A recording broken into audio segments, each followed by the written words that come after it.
ജീവിതമിന്ധനം തൽക്ഷണം തിരിച്ചെടുത്ത് കൽവുണർത്തണം. ദീനിന്തുലൂമുകൾ തുറക്കും അറിവിൻ ജാലകം, ദീനിന്തുലൂമുകൾ തുറക്കും അറിവിൻ ജാലകം. ദീപ്തി തെളിച്ചു കാവൽ തീർത്ത ഖൈറിൻ താരകം.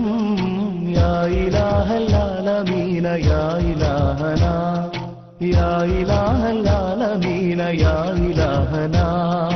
തൂബലനാ തൂബലനാ തൂബലനാ തൂബലനാ ഹഖിൻ യഖീനേ. തൂവെളിച്ചം കാട്ടിയദീനിൽ മിൻ യഖീനേ. തൂബലനാ തൂബലനാ ഹഖിൻ യഖീനേ. തൂവെളിച്ചം കാട്ടിയദീനിൽ മിൻ യഖീനേ. അതബിൽ നമുക്കലിഫെഴുതാം അഹ്ലം വസഹ്ല. ബുശ്റാക്കുമുൽ യൗം ജന്നത്തിന്റെ പൂർണ്ണ ജമാല. തൂബലനാ തൂബലനാ തൂബലനാ തൂബലനാ ഹഖിൻ യഖീനേ. തൂവെളിച്ചം കാട്ടിയദീനേ മിൻ യഖീനേ. തൂബലനാ തൂബലനാ ഹഖിൻ യഖീനേ. വെളിച്ചം കാട്ടിയദീനേ മിൻ യഖീനേ.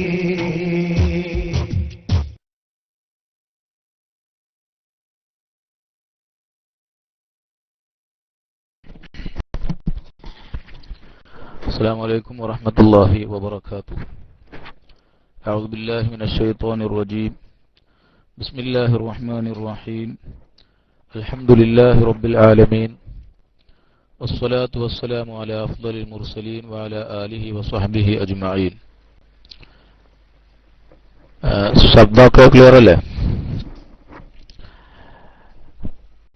അല്ലാഹു സുബ്ഹാനഹു വ തആല നമ്മുടെ ഈ പരിപാടികളൊക്കെ അവന്റെ ദീനിനുള്ള ഖാലിസായ ഖിദ്മത്തായി കബൂൽ ചെയ്യുമാറാവട്ടെ. നാഫിയായ ഇൽമിനെ നമുക്ക് അല്ലാഹു വർദ്ധിപ്പിച്ചു തരുമാറാവട്ടെ. അള്ളാഹുവിന്റെ ദീനിന് ഖിദ്മത്ത് ചെയ്യുന്ന സജ്ജനങ്ങളിൽ നമ്മെയും നമ്മുടെ സന്താനങ്ങളെയും അള്ളാഹു ഉൾപ്പെടുത്തി തരുമാറാവട്ടെ. ആമീൻ. നമ്മുടെ ഈ പരിപാടി ബുശ്റാക്കുമുൽ യൗം എന്ന പരിപാടി അള്ളാഹു സുബ്ഹാനഹു വ തആല അവന്റെ ദീനിനുള്ള വലിയ ഒരു ഖിദ്മത്തായി ഭാവികളായ നമ്മിൽ നിന്ന് കബൂൽ ചെയ്യുമാറാവട്ടെ. ആമീൻ. നമ്മളാൽ കഴിയുന്ന തരത്തിൽ ചെറിയ ചെറിയ ജോലികളാണ് നമ്മൾ എടുക്കുന്നത്. പക്ഷെ അള്ളാഹുവിങ്കിൽ അത് കബൂൽ ചെയ്യപ്പെടുകയാണെങ്കിൽ അത് ഏറ്റവും വലിയ ജോലിയാണ്. അള്ളാഹു സുബ്ഹാനഹു വ തആല കബൂൽ ചെയ്യുക എന്ന് പറഞ്ഞാൽ ഇന്നമാ യതഖബ്ബലുല്ലാഹു മിനൽ മുത്തഖീൻ എന്നാണല്ലോ. അപ്പോ ആ ഒരു ഗണത്തിൽ നമ്മെ അള്ളാഹു ഉൾപ്പെടുത്തി, മുത്തഖീങ്ങൾ എന്ന് പറയുന്ന ഒരു ഗണത്തിൽ അള്ളാഹു നമ്മെ ഉൾപ്പെടുത്തി. അപ്പൊ എന്നായിരിക്കും അതിന്റെ അർത്ഥം. അതുകൊണ്ട് നമ്മൾ ചെയ്യുന്നത് ചെറിയ ചെറിയ കാര്യങ്ങളാണെങ്കിലും അള്ളാഹു അത് കബൂൽ ചെയ്ത് കിട്ടുകയാണെങ്കിൽ അത് വലിയ കാര്യങ്ങളാണ്. അതാണ് നമ്മുടെ ലക്ഷ്യവും. വേറെ ലക്ഷ്യങ്ങളൊന്നും നമുക്കിതിന്റെ പിന്നിലില്ല.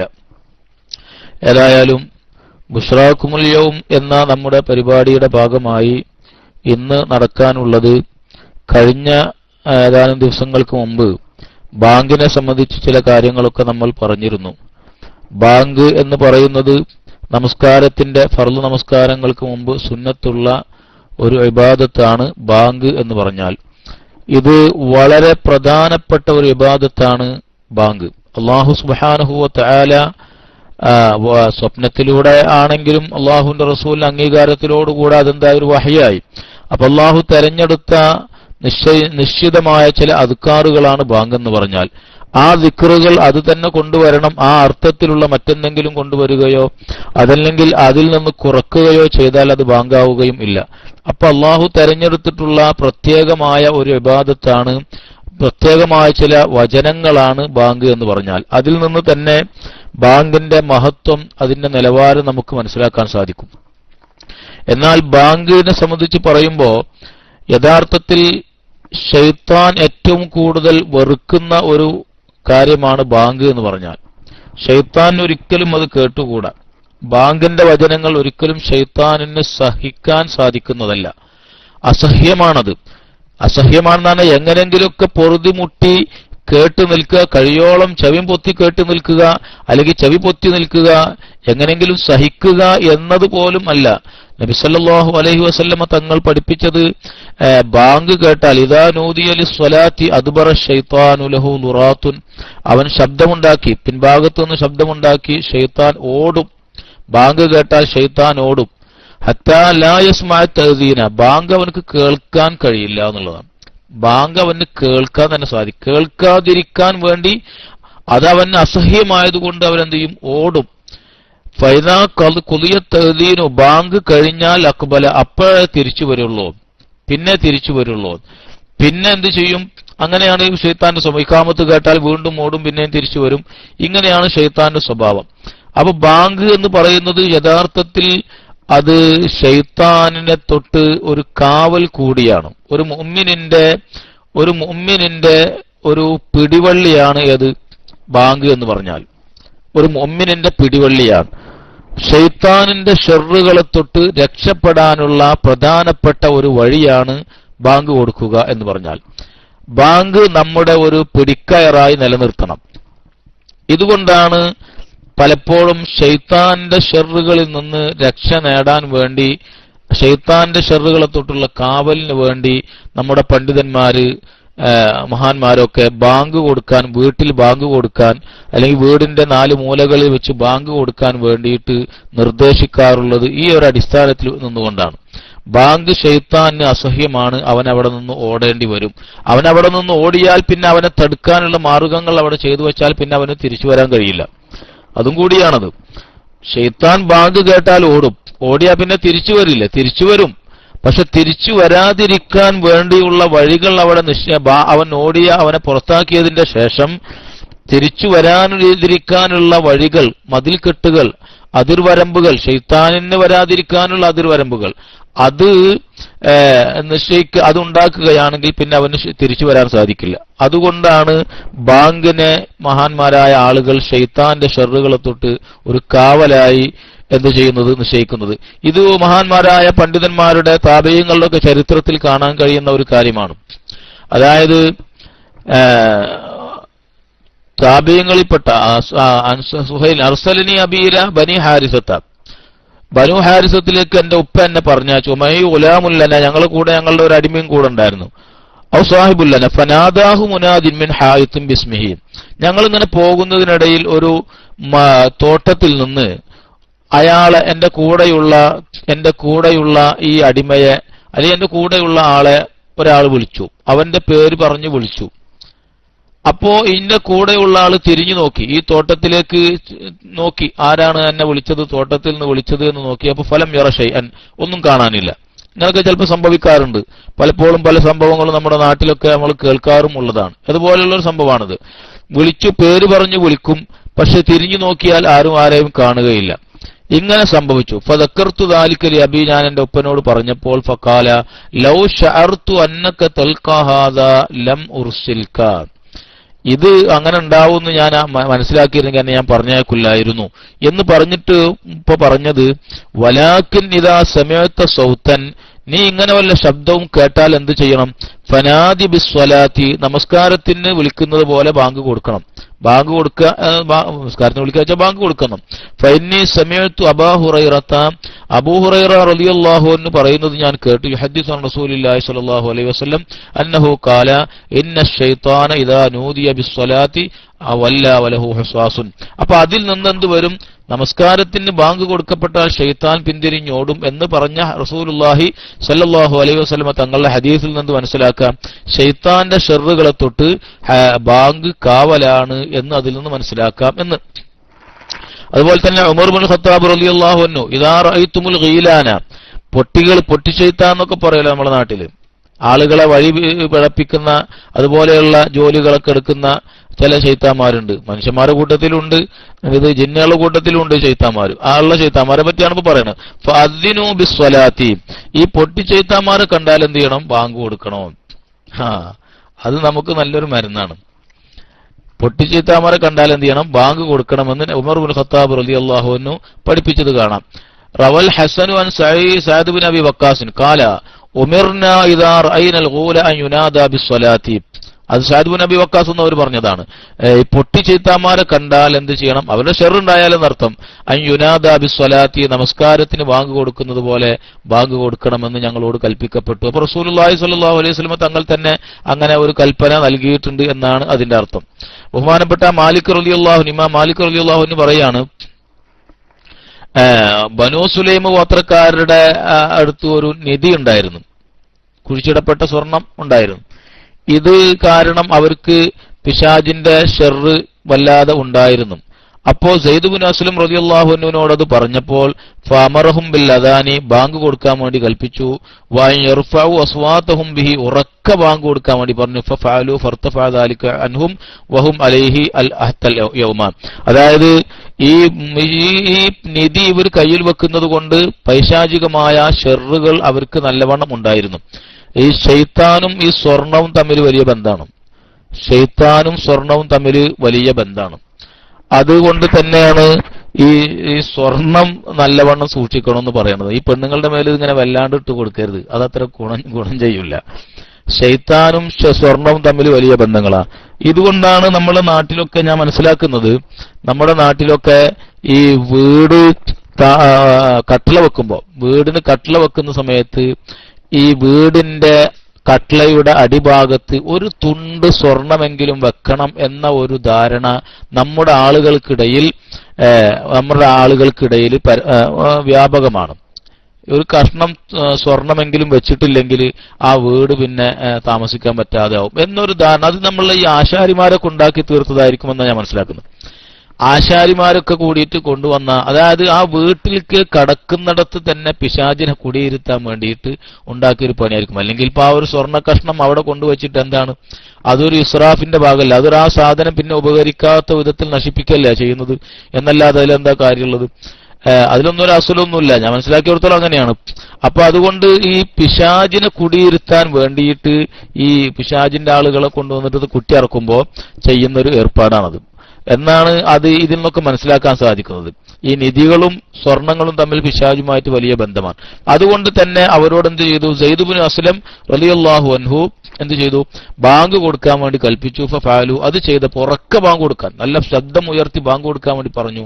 അപ്പോൾ അതുകൊണ്ട് ആ പിശാചിന്റെ ഷെറുകൾ അവർക്ക് ഒഴിവായി കിട്ടുകയും ചെയ്തു എന്ന് സെയ്ദ് ബിൻ അസ്ലം എന്നവരെ തൊട്ട് വന്നതും ഇമാം മാലിക് റളിയല്ലാഹു അൻഹു പറഞ്ഞിട്ട് കാല മാലിക്കുൻ, മാലിക് ഇമാം പറയാണ്, വഅജബനി ദാലിക മിൻ റഅയി സെയ്ദ് ബിൻ അസ്ലം, സെയ്ദ് ബിൻ അസ്ലം എന്നവർ പറഞ്ഞ ആ അഭിപ്രായം എനിക്കും വളരെ തൃപ്തിയായി തോന്നി, വളരെ ഇഷ്ടപ്പെട്ടു പോയി. അപ്പൊ ബാങ്ക് എന്ന് പറയുന്നത് നമ്മുടെ ഒരു പിടിവള്ളി കൂടിയായിട്ട് എന്ത് ചെയ്യണം? അതിനെ നമ്മൾ മനസ്സിലാക്കണം. അത് നമ്മുടെ വീട്ടിൽ ഇടക്കിടക്ക് ഉണ്ടാവണം. അല്ലെങ്കിൽ ബാങ്കിന്റെ വചനങ്ങൾ നമ്മൾ നമസ്കരിക്കാൻ വേണ്ടി പള്ളിയിൽ പോകുന്നവരാണെങ്കിലും ബാങ്ക് കുട്ടികളെ പഠിപ്പിച്ചും അത് ബാങ്ക് കൊടുത്തുകൊണ്ടും അത്തരം വല്ല ഷെറുകൾ കാണുമ്പോൾ, പിശാചിന്റേതായ വല്ല ഷെറുകളും നമ്മുടെ വീട്ടിലോ അല്ലെങ്കിൽ നമ്മുടെ പറമ്പിലോ അതുപോലെ നമുക്ക് വേണ്ടപ്പെട്ടവരിലോ പിശാചിന്റെ ഷെറുകൾ കാണുമ്പോൾ പ്രധാനമായി ബാങ്ക് ഒരു പിടിവള്ളിയായി പിശാചിന്റെ ഷെറിനെ തൊട്ട് കാവലാണ് എന്ന കാര്യം കൂട്ടത്തിലൊന്ന് ഉണർത്തിയെന്ന് മാത്രം. നബി സല്ലല്ലാഹു അലൈഹി വസല്ലം തങ്ങൾ തന്നെ പറഞ്ഞിട്ടുണ്ട്. വേറൊരു ഹദീസ് ബാങ്കിനെ സംബന്ധിച്ച്, ബാങ്കിന്റെ ശ്രേഷ്ഠതയിൽ വന്ന മറ്റൊരു ഹദീസ് മുആവിയ റളിയല്ലാഹു അൻഹു പറയാണ്, സമയത്ത് റസൂലുള്ളാഹി സ്വല്ലല്ലാഹു അലൈഹി വസല്ലം യഖൂലു അൽ മുഅദ്ദിനൂന അത്വലുൻ നാസി അനാഖൻ യൗമൽ ഖിയാമത്തി. മുഅദ്ദിനീങ്ങൾ, ബാങ്ക് കൊടുക്കുന്നവരായ ആളുകൾ, മുഅദ്ദിനീങ്ങൾ എന്നറിയപ്പെടുന്ന ആളുകൾ, അവർ അത്വലുൻ നാസി അനാഖൻ യൗമൽ ഖിയാമത്തി, ഖിയാമത്ത് നാളിൽ ഏറ്റവും കൂടുതൽ തല ഉയർന്നു നിൽക്കുന്നവരവരായിരിക്കും. അവരെ കഴുത്തിങ്ങനെ ഉയർന്നു നിൽക്കും, നീണ്ടു നിൽക്കും. അതായത് ആളുകളൊക്കെ കൂടി ഇങ്ങനെ വരുമ്പോ അവരുടെ കൂട്ടത്തിൽ മുഅദ്ദിനീങ്ങൾ ഉയർന്നു നിൽക്കുന്നത്, അവരുടെ തല ഉയർന്നു നിൽക്കുന്നത് കാണാൻ പറ്റും.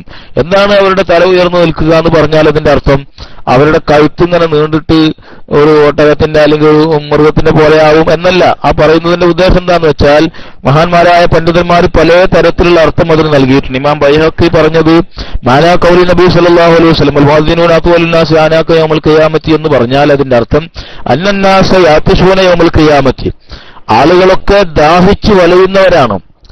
ഖിയാമത്ത് നാളിൽ എല്ലാവരും ദാഹിച്ചു വലയുന്നവരാണ്. അപ്പൊ മനുഷ്യൻ ദാഹിച്ചു കഴിഞ്ഞാൽ എന്ത് ചെയ്യും? അവന്റെ തല ഇങ്ങനെ താഴോട്ട് പോവുകയാണ് ചെയ്യുക. അവനിങ്ങനെ കഴുത്തിങ്ങനെ ചെറുതായി ചുരുങ്ങി അവന്റെ ദാഹത്തിന്റെ കടുപ്പം കാരണം തല ഉയരുകയല്ല, താഴോട്ട് പോവുകയാണ് ചെയ്യുക. ആ സ്ഥാനത്ത് മുഅദ്ദിനീങ്ങൾക്ക് ഏതില്ല? മുഅദ്ദിനീങ്ങൾക്ക് അന്ന് ദാഹമില്ല. അതുകൊണ്ട് ഫഅനാഖുഹും ഖായിമത്തുൻ, അവരുടെ തല ഉയർന്നു തന്നെ നിൽക്കും എന്നാണ് ആ പറയുന്നത്. മുഅദ്ദിനീങ്ങളുടെ കഴുത്ത് നീണ്ടു നിൽക്കുമെന്ന് പറഞ്ഞതിന്റെ അർത്ഥം മുഅദ്ദിനീങ്ങൾ ആളുകളൊക്കെ ദാഹിച്ചു വലയുന്ന സമയത്ത് മുഅദ്ദിനീങ്ങൾക്ക് ദാഹമുണ്ടാവുകയില്ല. അത് വലിയ ഒരു കാര്യമാണ്.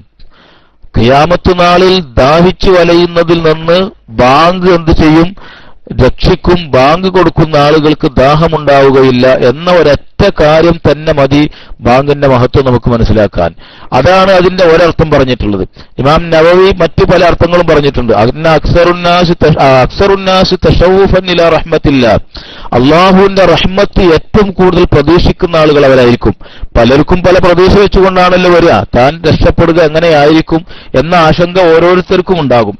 ആ ആശങ്കയിൽ നിന്ന് ഓരോരുത്തർക്കുമുള്ള പ്രതീക്ഷകൾ, ഞാൻ ഇന്ന പിടിവള്ളി കൊണ്ട് എനിക്ക് രക്ഷപ്പെടാൻ സാധിച്ചെങ്കിൽ ഞാൻ സ്ഥിരമായി തഹജ്ജുദ് നിസ്കരിക്കുന്ന ആളായിരുന്നു, അള്ളാഹു അത് കബൂൽ ചെയ്തിട്ടുണ്ടെങ്കിൽ അതിന്റെ പേരിൽ രക്ഷപ്പെടാം. അതല്ലെങ്കിൽ സ്ഥിരമായി ഖുർആൻ ഓതിക്കൊണ്ടിരിക്കുന്ന ആളായിരുന്നു. അങ്ങനെ തുടങ്ങി ഓരോരുത്തർക്കും അവരവരുടേതായ പ്രത്യേകം എന്തെങ്കിലും പിടിവള്ളികൾ ഉണ്ടാവും. ആ പിടിവള്ളികളെ കൊണ്ട് രക്ഷപ്പെടാനാണ് ഓരോരുത്തരും ആഗ്രഹിക്കുക. അതേ സ്ഥാനത്ത് പലരും പല കാരണങ്ങളാലും രക്ഷപ്പെടും, അള്ളാഹുവിന്റെ കാരുണ്യം ലഭിക്കാം, രക്ഷപ്പെടാം എന്ന് ആഗ്രഹിക്കുമ്പോൾ അതിൽ ഏറ്റവും പ്രതീക്ഷ ആർക്കായിരിക്കും? മുഅദ്ദിനീങ്ങൾക്കാണ് എന്നാണ് ആ പറഞ്ഞത്. അത്വലുന്നാസി ആനാക്ക് എന്ന് പറഞ്ഞാൽ അള്ളാഹുവിന്റെ റഹ്മത്ത് ഏറ്റവും പ്രതീക്ഷിക്കാവുന്ന ആളുകൾ അവരാണ് എന്നാണ് ആ പറഞ്ഞത്. കാരണം ഒരു കാര്യത്തെ നമ്മൾ ആഗ്രഹത്തോടെ പ്രതീക്ഷയോടെ നമ്മൾ കാത്തിരിക്കുകയാണെങ്കിൽ, ഒരു കാര്യത്തെ നാം പ്രതീക്ഷിക്കുകയാണെങ്കിൽ നാം തല ഉയർത്തി അതിലേക്ക് ഇങ്ങനെ നോക്കും. ഇപ്പൊ കുറെ ആളുകൾ ഒരുമിച്ച് കൂടി വലിയ ഒരു നേതാവ്, നമ്മളെ ഒരു സദസ്സാണ്, വലിയൊരു സമ്മേളനമാണ്, സദസ്സാണ്. ആ സദസ്സിലേക്ക് നമ്മുടെ സമസ്ത കേരള ജമിയത്തുൽ ഉലമയുടെ പ്രസിഡന്റ് ബഹുമാനപ്പെട്ട കോയക്കുട്ടി ഉസ്താദ് വരുന്നു. നമ്മളത് കാത്തിരിക്കുകയാണ്. ഈ കാത്തിരിക്കുന്ന സമയത്ത് ആ ബഹുമാനപ്പെട്ടവർ വന്ന് കാറിൽ ഇങ്ങോട്ട് ഇറങ്ങി എന്ന് കേട്ടാൽ എല്ലാവരും തല ഉയർത്തി ഇങ്ങനെ നോക്കും. എല്ലാവർക്കും അവരവരുടെ തല എന്ത് ചെയ്യണം? എല്ലാവരുടെയും മുകളിൽ വരണം. ഇതാണ് എന്ത് ചെയ്യുക? ഒരു കാര്യത്തെ പ്രതീക്ഷിക്കുമ്പോൾ, ആഗ്രഹിക്കുമ്പോൾ അതിലേക്ക് തല ഉയർത്തി നോക്കും. ഇതുപോലെയാണ് റസൂലുള്ളാഹി പറഞ്ഞത്, അത്വലുന്നാസി ആനാക്കൻ, എല്ലാവരെക്കാളും തല ഉയർത്തി നിൽക്കുന്നവരാച്ച അള്ളാഹുവിന്റെ റഹ്മത്ത് ഏറ്റവും കൂടുതൽ പ്രതീക്ഷിച്ചു നിൽക്കുന്നവർ അവരായിരിക്കും എന്നാണ് ആ പറഞ്ഞത്. അതല്ലെങ്കിൽ ഏറ്റവും കൂടുതൽ പ്രതിഫലം ലഭിക്കുന്ന ആളുകൾ അവരാണ്. അങ്ങനെ ഉണ്ടാവാം. വേറെ പലരും പറഞ്ഞത് ഇതാ അൽജമന്നാസുൽ അറക്കു യൗമൽ ഖിയാമത്തി, എല്ലാ ആളുകളും ജനങ്ങളൊക്കെ ഖിയാമത്ത് നാളിൽ വിയർപ്പിൽ നിൽക്കുന്നവരാണ്. പലരും അവരവരുടെ അമലുകൾക്കനുസരിച്ച് അതിന്റെ വ്യത്യാസത്തിനനുസരിച്ച് അവരും വിയർപ്പിൽ നിൽക്കുന്നവരാണ്. ചില ആളുകളുടെ കാലിന്റെ അടിഭാഗത്ത് മാത്രം വിയർപ്പുള്ളവരുണ്ടാവും. ചില ആളുകളുടെ കാൽ മുട്ട് വരെ ഉണ്ടാവാം, അതുപോലെ അര വരെ ഉണ്ടാവാം, പുക്കിൽ വരെ ഉണ്ടാവാം, നെഞ്ചു വരെ ഉണ്ടാവാം. അങ്ങനെ ശരീരം മുഴുവനും അല്ലെങ്കിൽ മൂക്ക് വരെ അതിന്റെ അപ്പുറവും മുങ്ങി നിൽക്കുന്നവരൊക്കെ ഉണ്ടാവാം, ഓരോരുത്തരുടെയും അവലുകൾക്കനുസരിച്ച്.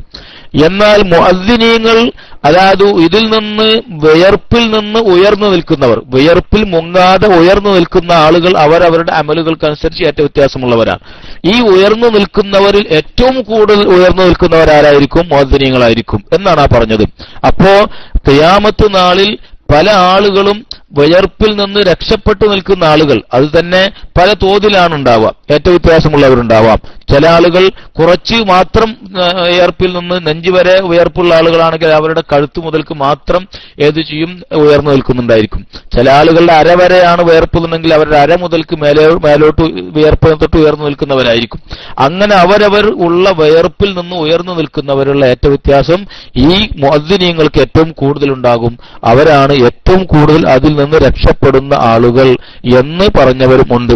വേറെ ചിലർ അന്ന് ജനങ്ങളുടെ നേതാക്കളായിരിക്കും. അവർ അത്വലുന്നാസി ആനാക്ക് എന്ന് പറഞ്ഞാൽ അവർ നേതാക്കളായിരിക്കും എന്നൊക്കെ തുടങ്ങി വ്യത്യസ്ത അർത്ഥം ഈ ഹദീസിന് മഹാന്മാരായ പണ്ഡിതന്മാർ നൽകിയിട്ടുണ്ട്. ഇതിൽ നിന്നൊക്കെ നമുക്ക് മനസ്സിലാക്കാൻ കഴിയുന്നത് ബാങ്ക് കൊടുക്കുന്ന ആളാവുക, മുഅദ്ദിനീങ്ങളാവുക എന്നത് അതൊരു ആ ഗണത്തിൽ പെടണം. എപ്പോഴെങ്കിലുമൊക്കെ ബാങ്ക് കൊടുക്കുന്ന ഒരാളല്ല. മുഅദ്ദിനീങ്ങളാവുക എന്ന് പറയാൻ പറ്റുന്ന ഗണത്തിൽപ്പെടുന്ന ആളുകൾ അത് ഏറ്റവും പ്രധാനപ്പെട്ട ഒരു വിഷയം തന്നെയാണ്. ദീനിന്റെ പ്രധാനപ്പെട്ട ഒരു അമലാണ്. ബാങ്കിന്റെ സ്ഥാനം ദീനിൽ എന്താണ് എന്ന് ഇതിൽ നിന്നൊക്കെ നമുക്ക് മനസ്സിലാക്കാൻ സാധിക്കുന്നു. വേറെ ഹദീസിൽ കാണാം, മൻ അസ്സന സബ്അ സിനീന മുഹ്തസിബൻ, അള്ളാഹുവിന്റെ പ്രതിഫലം പ്രതീക്ഷിച്ചുകൊണ്ട് 7 വർഷം സ്ഥിരമായി ഒരാൾ ബാങ്ക് കൊടുത്താൽ കുതിബത്ത് ലഹു ബറാഅത്തും മിനന്നാർ, നരകത്തിനെ തൊട്ട് കാവൽ എഴുതപ്പെട്ടു. പിന്നെ അവൻ നരകത്തിൽ പോവില്ല. അതവന് ബറാഅത്തും മിനന്നാർ എന്ന് പറഞ്ഞാൽ സാധാരണ മുഅ്മിനീങ്ങളിൽ പലരും അവരവരുടെ ദോഷങ്ങൾക്കനുസരിച്ച് ചിലപ്പോൾ അള്ളാഹു പുറത്തു കൊടുത്തില്ലെങ്കിൽ ചിലപ്പോൾ അവരവരുടെ ദോഷങ്ങൾക്കനുസരിച്ച് എന്ത് ചെയ്യേണ്ടി വരും? നരകത്തിൽ കിടക്കേണ്ടി വരും. അള്ളാഹു നമ്മളെല്ലാവരും നരകത്തിനെ തൊട്ട് കാത്തു രക്ഷിക്കുമാറാവട്ടെ. അമലുകളുടെ ദോഷങ്ങളുടെ തോതിനനുസരിച്ച് അള്ളാഹു എല്ലാവർക്കും പുറത്തു അള്ളാഹു നമുക്കൊക്കെ പുറത്തു തരട്ടെ. പക്ഷെ പുറത്തു തരിക എന്നത് അള്ളാഹുവിന്റെ മാത്രം തീരുമാനമാണല്ലോ. അവൻ പുറത്തില്ലെങ്കിലോ അതിനനുസരിച്ച് ശിക്ഷ അനുഭവിക്കേണ്ടി വരും.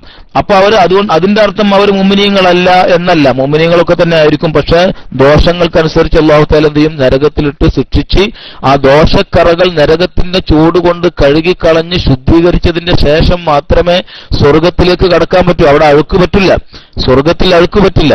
അപ്പൊ അഴുക്ക് പുരണ്ട ദോഷങ്ങളുടെ അഴുക്ക് പുരണ്ട ആളുകൾ അല്ലാഹു തആല ഒന്നുകിൽ അവന്റെ റഹ്മത്ത് കൊണ്ട് ശുദ്ധീകരിക്കണം, അങ്ങനെ അവർക്ക് മാപ്പ് നൽകണം, അങ്ങനെ സ്വർഗത്തിൽ പോകണം. അതല്ലെങ്കിൽ പിന്നെ നരകത്തിൽ പ്രവേശിപ്പിച്ചു, നരകത്തിലിട്ട് അതിന്റെ ചൂട് കൊണ്ട് അവനെ കഴുകി ശുദ്ധിയാക്കിയതിന്റെ ശേഷമേ പിന്നെ സ്വർഗത്തിലേക്ക് കൊണ്ടുപോകും. അപ്പൊ അതിലൊക്കെ ആളുകൾ അവരവരുടെ കാലഘട്ടങ്ങളിൽ നരകത്തിൽ കിടക്കുന്ന കാലഘട്ടങ്ങളിൽ ഏറ്റ വ്യത്യാസം അതിലും ഉണ്ടാവാം. അതേസമയം 7 കൊല്ലം സ്ഥിരമായി ബാങ്ക് കൊടുക്കുന്ന ആളാണെങ്കിൽ കുതിബത്ത് ലഹു ബറാഅത്തു മിനന്നാരി, നരകത്തിനെ തൊട്ട് ബറാഅത്ത് എഴുതപ്പെട്ടു, രക്ഷപ്പെട്ടു എന്ന് പറഞ്ഞാൽ പിന്നെ അവനക്ക് നരകം അവനിൽ നിന്ന് ഒഴിവാണ്. നരകത്തിൽ പ്രവേശിക്കുക എന്നുള്ളത് പിന്നെ അവനക്കില്ല. നരകത്തിൽ പ്രവേശിക്കുക എന്നത് അവനില്ല. അള്ളാഹുവിന്റെ വജ്ഹ് ഉദ്ദേശിച്ചുകൊണ്ടായിരിക്കണം, അള്ളാഹുവിന്റെ പ്രതിഫലം പ്രതീക്ഷിച്ചുകൊണ്ട് അവന്റെ വജ്ഹിന് വേണ്ടി 7 കൊല്ലം ബാങ്ക് കൊടുത്താൽ അത് വലിയൊരു കാര്യമാണ്. ബറാഅത്തു മിനന്നാർ ഉണ്ട് എന്ന് പറഞ്ഞാൽ അതിലൊരുപാട് കാര്യങ്ങൾ അടങ്ങിയിട്ടുണ്ട്. നരകത്തിനെ തൊട്ട് രക്ഷപ്പെട്ടു, പിന്നെ നരകത്തിൽ കിടന്ന് ശിക്ഷിക്കപ്പെടുകയില്ല എന്നത് മാത്രമല്ല അവന് ആഖിബത്ത് നന്നായി കിട്ടും. നരകത്തിലേക്ക് പോവേണ്ടുന്ന ഒരു കാര്യം അവനെ തൊട്ട് പിന്നെ ഭയപ്പെടേണ്ടതില്ല. ആഖിബത്ത് നന്നായി കിട്ടും എന്ന സൂചനകളൊക്കെ അതിൽ നൽകുന്നുണ്ട്. അപ്പോൾ ബാങ്ക് എന്ന് പറഞ്ഞത് മനുഷ്യനെ, ഒരു മുസ്ലിമിനെ സംബന്ധിച്ചിടത്തോളം ദുനിയാവിലും ആഖിറത്തിലും ഏറ്റവും പ്രതീക്ഷ വെക്കാകുന്ന അമലുകളിൽപ്പെട്ട ഒന്നാണ്. വളരെ ദുനിയവിയായ ഗുണങ്ങളും ദുനിയാവിലുള്ള ഷർറുകൾ തടയാനും, പിശാചിന്റെ ഷർറാണല്ലോ ദുനിയാവിൽ ഏറ്റവും വലുത്, ആ ഷർറ് ദുനിയവിയായ ഷർറുകൾ, ഭൗതികമായ ദുനിയവിയായ ഷർറുകൾ തന്നെ തടയുവാനും, അതേപോലെ ആഖിറത്തിലെ ഏറ്റവും വലിയ അപകടമായ നരകത്തിനെ തൊട്ട് രക്ഷ നേടുവാനും അവൻ അതുകൊണ്ട് സാധിക്കും. വേറൊരു വായത്തിലുള്ളത് അൻഇബ്നു ഉമർ റളിയല്ലാഹു അൻഹുമ അന്ന റസൂലുള്ളാഹി സ്വല്ലല്ലാഹു അലൈഹി വസല്ലം ഖാല മൻ അസ്സന സിൻദി അശ്റത സനതൻ, 12 കൊല്ലം ബാങ്ക് കൊടുത്താലോ വജബത്ത് ലഹുൽ ജന്ന വ കുതിബ ലഹു ബിതഅദീനിഹി ഫീ കുല്ലി യൗമിൻ 60 ഹസനതൻ വ ലികുല്ലി ഇഖാമത്തിൻ 30 ഹസനതൻ, സ്വർഗം അവന് നിർബന്ധമായി. പിന്നെ ഒരിക്കലും അവനടുത്ത് സൂൽ ഖാത്തിമത്ത് വജബത്ത് ലഹുൽ ജന്ന എന്ന് പറഞ്ഞാൽ സ്വർഗം നിർബന്ധമാവുക എന്ന് പറഞ്ഞാൽ ഒരിക്കലും സൂൽ ഖാത്തിമ ഉണ്ടാവില്ല. പിന്നെ കുതുബത്ത് ലഹു ബിതഅദീനിഹി ഫീ കുല്ലി യൗമിൻ, ഓരോ ദിവസത്തിലെ ബാങ്കിനും എന്ത് ചെയ്യും? 60 ഹസനത്ത് നന്മകൾ അവൻ എഴുതപ്പെടും. ഓരോ ഇഖാമത്തിനും 30 എഴുതപ്പെടും. അപ്പോ അതിന്റെ അർത്ഥം എന്താണെന്ന് വെച്ചാൽ സ്വർഗം കിട്ടും. അതിന്റെ പുറമെ ഇവൻ എന്ത് ചെയ്യും? ഈ നിലക്കുള്ള ഹസനാത്തുകൾ എഴുതപ്പെടും എന്ന് പറഞ്ഞാൽ ഓരോ ദിവസത്തെ ബാങ്കിനനുസരിച്ച് സ്വർഗത്തിൽ അവന്റെ ദറജാത്തുകൾ ഉയർന്നു കിട്ടുകയും ചെയ്യും. അതാണല്ലോ ഹസനത്ത് വേറെ കിട്ടും എന്ന് പറഞ്ഞാൽ. നബി സല്ലല്ലാഹു അലൈഹി വസല്ലമ തങ്ങൾ തന്നെ ദുആ ചെയ്തിട്ടുണ്ട്, അൽ ഇമാമു ളാമിനുൻ വൽ മുഅദ്ദിനു മുഅ്തമനുൻ, ഇമാം ഒരു ഉത്തരവാദിത്വം ഏറ്റെടുക്കുന്ന ആളാണ്, ഇമാമിന് ഒരുപാട് ഉത്തരവാദിത്തങ്ങളുണ്ട്. വൽ മുഅദ്ദിനു മുഅ്തമനുൻ, അതുപോലെ തന്നെ മുഅദ്ദിന് വിശ്വസിച്ച് ഏൽപ്പിക്കപ്പെട്ടവനാണ്. അവൻ ബാങ്ക് കൊടുക്കുന്ന സമയം കണക്കാക്കി ബാങ്ക് കൊടുക്കുന്നത് കേട്ടാൽ ആണ് ആളുകൾ നമസ്കരിക്കുന്നത്, ആളുകൾ നോമ്പ് തുറക്കുന്നത്, മറ്റു കാര്യങ്ങളൊക്കെ അതിന്മേലാണ് അവർ അവലംബിക്കുന്നത്. അപ്പൊ അതുകൊണ്ട് തന്നെ വളരെ കൃത്യമായി മുഅദ്ദിന് ആ കാര്യം ശ്രദ്ധിക്കേണ്ടതുണ്ട്. ആളുകളുടെ ഇബാദത്ത് അള്ളാഹു നിശ്ചയിച്ച സമയത്തിന്റെ അപ്പുറവും ഇപ്പുറവും കടക്കാതിരിക്കാൻ ശ്രദ്ധിക്കണം എന്നൊക്കെ അതിൽ സൂചനയുണ്ട്. എന്നിട്ട് നബി സല്ലല്ലാഹു അലൈഹി വസല്ലം തങ്ങൾ അല്ലാഹുമ്മ അർഷിദിൽ അയിമ്മത്ത്, ഇമാമുമാർക്ക് എന്ത് ചെയ്യണം? തമ്പുരാനെ നീ റുഷ്ദ് നൽകണേ, തന്റെ ഇടം കാര്യബോധം ഹെൽമ് നൽകണേ, റുഷ്ദ് നൽകണേ എന്ന് പറഞ്ഞു. വഗ്ഫിർ ലിൽ മുഅദ്ദിനീൻ, മുഅദ്ദിനീങ്ങൾക്കൊക്കെ നീ പുറത്തു കൊടുക്കുകയും ചെയ്യണേ. അപ്പൊ വലിയ ദുആ മുഅദ്ദിനീങ്ങൾക്ക് തന്നെ കിട്ടിയിട്ടുള്ളത്. അതാണല്ലോ ഏറ്റവും വലിയ കാര്യം.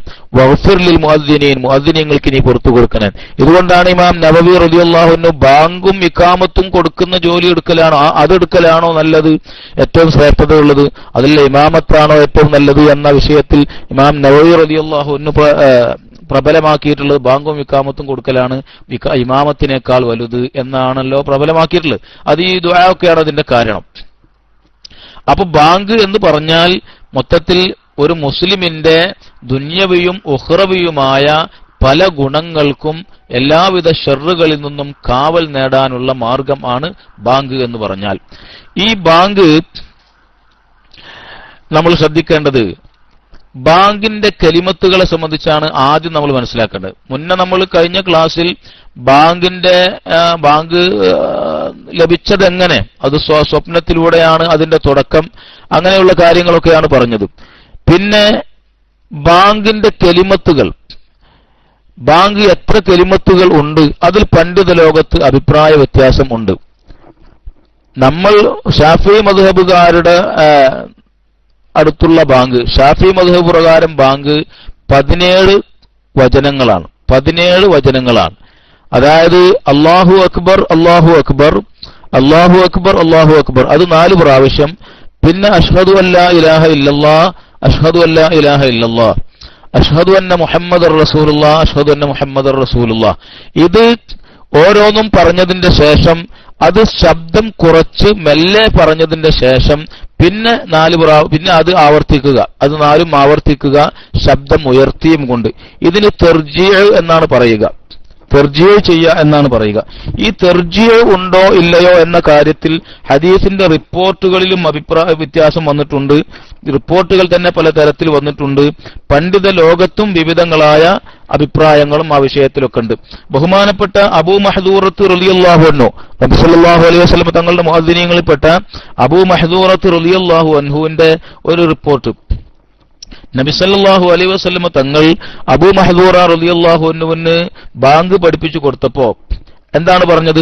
അല്ലാഹു അക്ബർ അല്ലാഹു അക്ബർ അല്ലാഹു അക്ബർ അല്ലാഹു അക്ബർ. പിന്നെ അഷ്ഹദു അല്ലാ ഇലാഹ ഇല്ലല്ലാഹ് അഷ്ഹദു അന്ന മുഹമ്മദർ റസൂലുള്ളാഹ് അഷ്ഹദു അല്ലാ ഇലാഹ ഇല്ലല്ലാഹ് അഷ്ഹദു അന്ന മുഹമ്മദർ റസൂലുള്ളാഹ് അഷ്ഹദു അന്ന മുഹമ്മദർ റസൂലുള്ളാഹ് എന്ന് പറഞ്ഞിട്ട് സുമ്മ യഊദു പിന്നെ വീണ്ടും ആവർത്തിക്കാൻ വേണ്ടി പറഞ്ഞു. ഫയഖൂലു എന്നിട്ട് പറയണം അഷ്ഹദു അല്ലാ ഇലാഹ ഇല്ലല്ലാഹ് അഷ്ഹദു അല്ലാ ഇലാഹ ഇല്ലല്ലാഹ് അഷ്ഹദു അന്ന മുഹമ്മദർ റസൂലുള്ളാഹ് അഷ്ഹദു അന്ന മുഹമ്മദർ റസൂലുള്ളാഹ്. ഇതിന്റെ വിവിധ റിപ്പോർട്ടുകളുണ്ട്.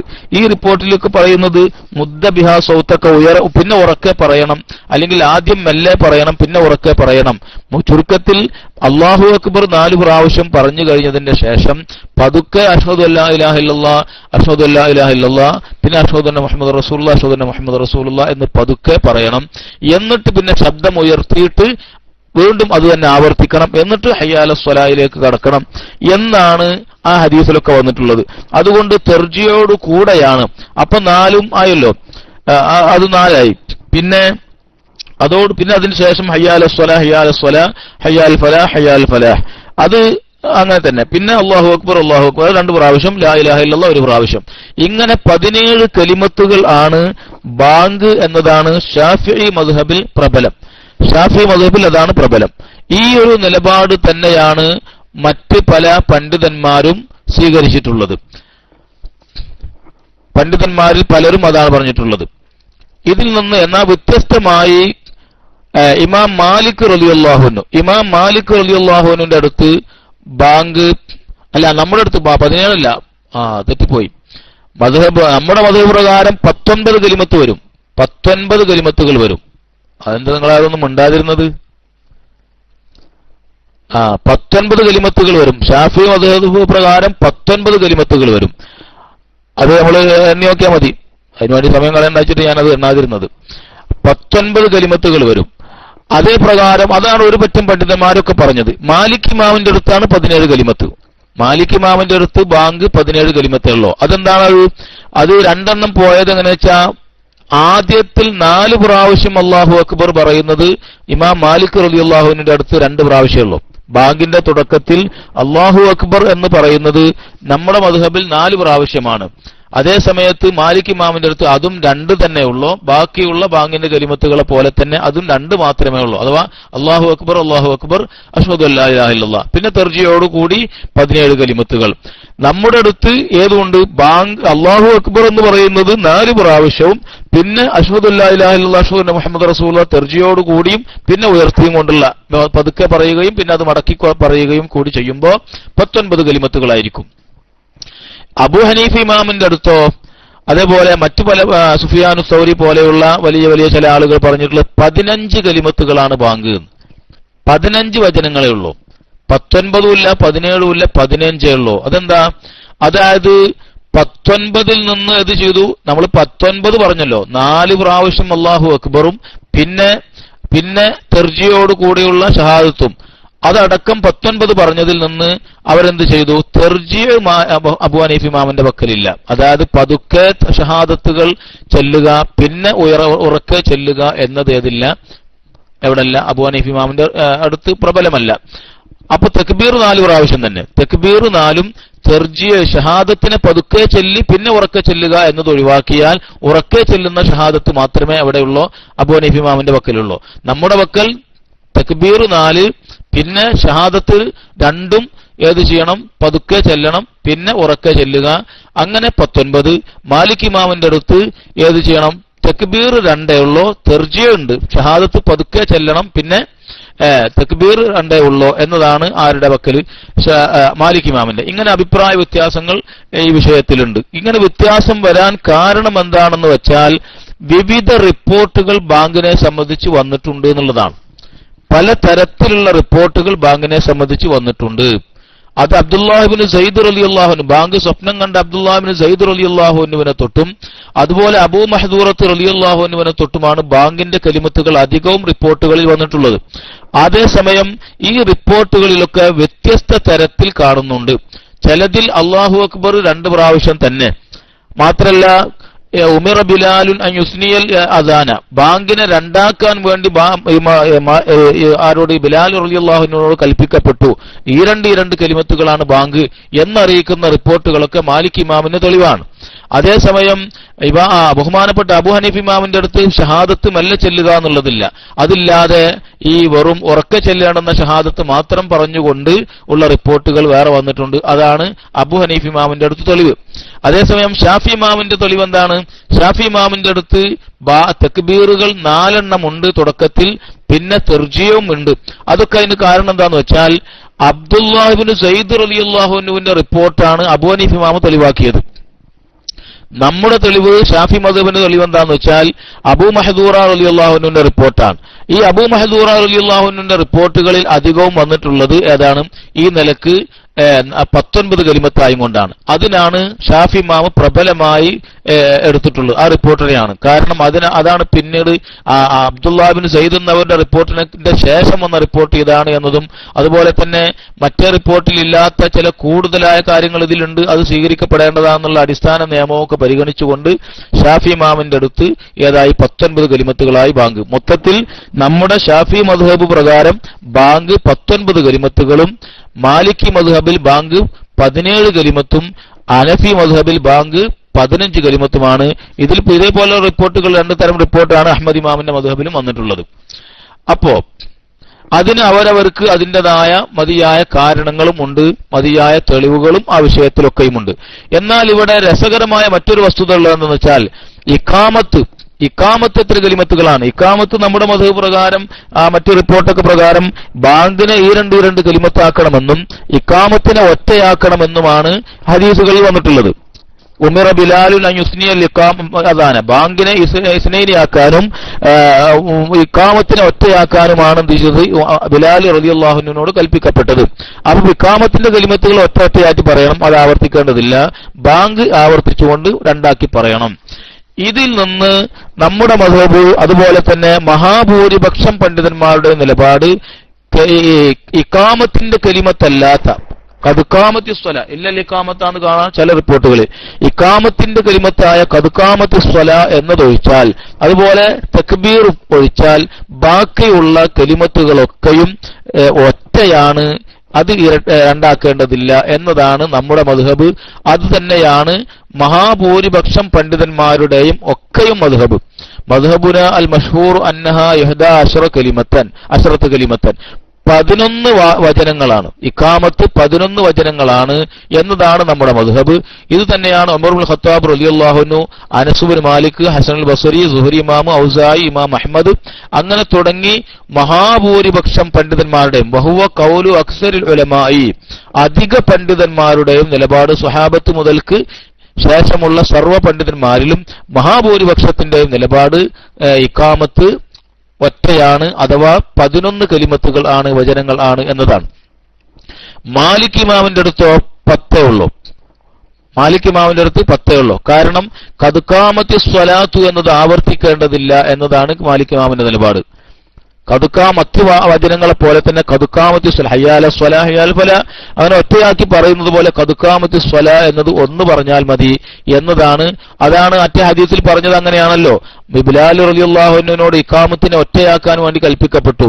അപ്പൊ ഇഖാമത്തിന്റെ കലിമത്തും അതിൽ പെട്ടല്ലോ, അതുകൊണ്ട് അത് ഒറ്റയാക്കിയാൽ മതി എന്നതാണ് മാലിക് ഇമാമിന്റെ നിലപാട്. പക്ഷേ മറ്റു ചില റിപ്പോർട്ടുകളിൽ ഈ ഒറ്റയാക്കാൻ വേണ്ടി ഇഖാമത്തിന്റെ കലിമാത്തുകൾ ഒറ്റയാക്കാൻ വേണ്ടി കൽപ്പിക്കപ്പെട്ടു എന്ന് പറഞ്ഞതോടുകൂടി തന്നെ ഇല്ലല്ല ഇഖാമത്തിന്റെ കലിമത്ത് ഒഴികെ എന്ന് പറഞ്ഞതുകൊണ്ടാണ് ഷാഫി ഇമാം എന്ത് ചെയ്തത്, അത് രണ്ടാക്കണം എന്ന് പറഞ്ഞത്. അതാണ് ഭൂരിപക്ഷം പണ്ഡിതന്മാരുടെ നിലപാട്. എന്നാൽ അതിൽ രസകരമായ ഒരു വിഷയം എന്താണെന്ന് വെച്ചാൽ, അബൂ ഹനീഫ ഇമാമിന്റെ മദ്ഹബിൽ ഇഖാമത്തിന്റെ കലിമത്തുകൾ 17 ആണ്. ഇഖാമത്തിന്റെ കലിമത്തുകൾ നമുക്ക് 11 ഉള്ളൂ. മാലിക് ഇമാമിന്റെ അടുത്ത് 10 ഉള്ളൂ. അബൂ ഹനീഫ ഇമാമിന്റെ അടുത്ത് ഇഖാമത്തിന്റെ കലിമത്തുകൾ 17 അതെന്താണിത്? അബൂ ഹനീഫ ഇമാമിന്റെ അടുത്ത് ബാങ്കിന്റെ കലിമത്തുകൾ 15 ഉള്ളൂ. ബാങ്കിന്റെ കലിമത്തുകൾ 15 ഉള്ളൂ. അതേ സ്ഥാനത്ത് ഇഖാമത്തിന്റെ കലിമത്തുകളോ വചനങ്ങൾ 17 അതെങ്ങനെ 17 ആയത്? ബാങ്ക് പോലെ തന്നെയാണ്. പക്ഷേ ഏത് ചെയ്തു? ഖദ്ഖാമത്ത് സ്വലാത്ത് 2 പറയണം. അത് ബാങ്കിലില്ലല്ലോ. അപ്പൊ 2 ഖദ്ഖാമത്ത് സ്വലാത്തും കൂടി കൂടുമ്പോ ബാങ്ക് പോലെ തന്നെയാണ് ഇഖാമത്തും ഉള്ളത്. ബാങ്കിന്റെ കലിമത്തിലേക്ക് 2 ഖദ്ഖാമത്ത് സ്വലാത്തും കൂടി കൂടുമ്പോൾ 15 17 ഇങ്ങനെയാണ് ഏത് അബൂ ഹനീഫ ഇമാമിന്റെ മദ്ഹബ്. അതും ഈ അബൂ മഹ്ദൂറത്ത് റളിയല്ലാഹു അൻഹുവിനെ തൊട്ട് തന്നെ ഈ നിലക്ക് റിപ്പോർട്ട് വന്നിട്ടുണ്ട്. ബാങ്കിന്റെ ഇഖാമത്തിന്റെ കലിമത്തുകൾ ഇങ്ങനെ 17 റസൂലുള്ളാഹി പഠിപ്പിച്ചു കൊടുത്ത റിപ്പോർട്ടും വന്നിട്ടുണ്ട്. ഇമാം അബൂ ദാവൂദ്, തുർമുദി ഒക്കെ റിപ്പോർട്ട് ചെയ്തിട്ടുണ്ട്. സഹിഹായ ഹദീസ് തന്നെയാണ്. അപ്പോ ഓരോ മഹാന്മാരായ ഉലമാഇന്നും അവരുടേതായ മതിയായ തെളിവുകൾ ഓരോ വിഷയത്തിലുമുണ്ട്. ഇവിടെ ഹദീസുകൾ വ്യത്യസ്ത തരത്തിൽ റിപ്പോർട്ടുകൾ വന്നതുകൊണ്ടാണ് അങ്ങനെയുള്ള അഭിപ്രായ വ്യത്യാസങ്ങളൊക്കെ വന്നത്.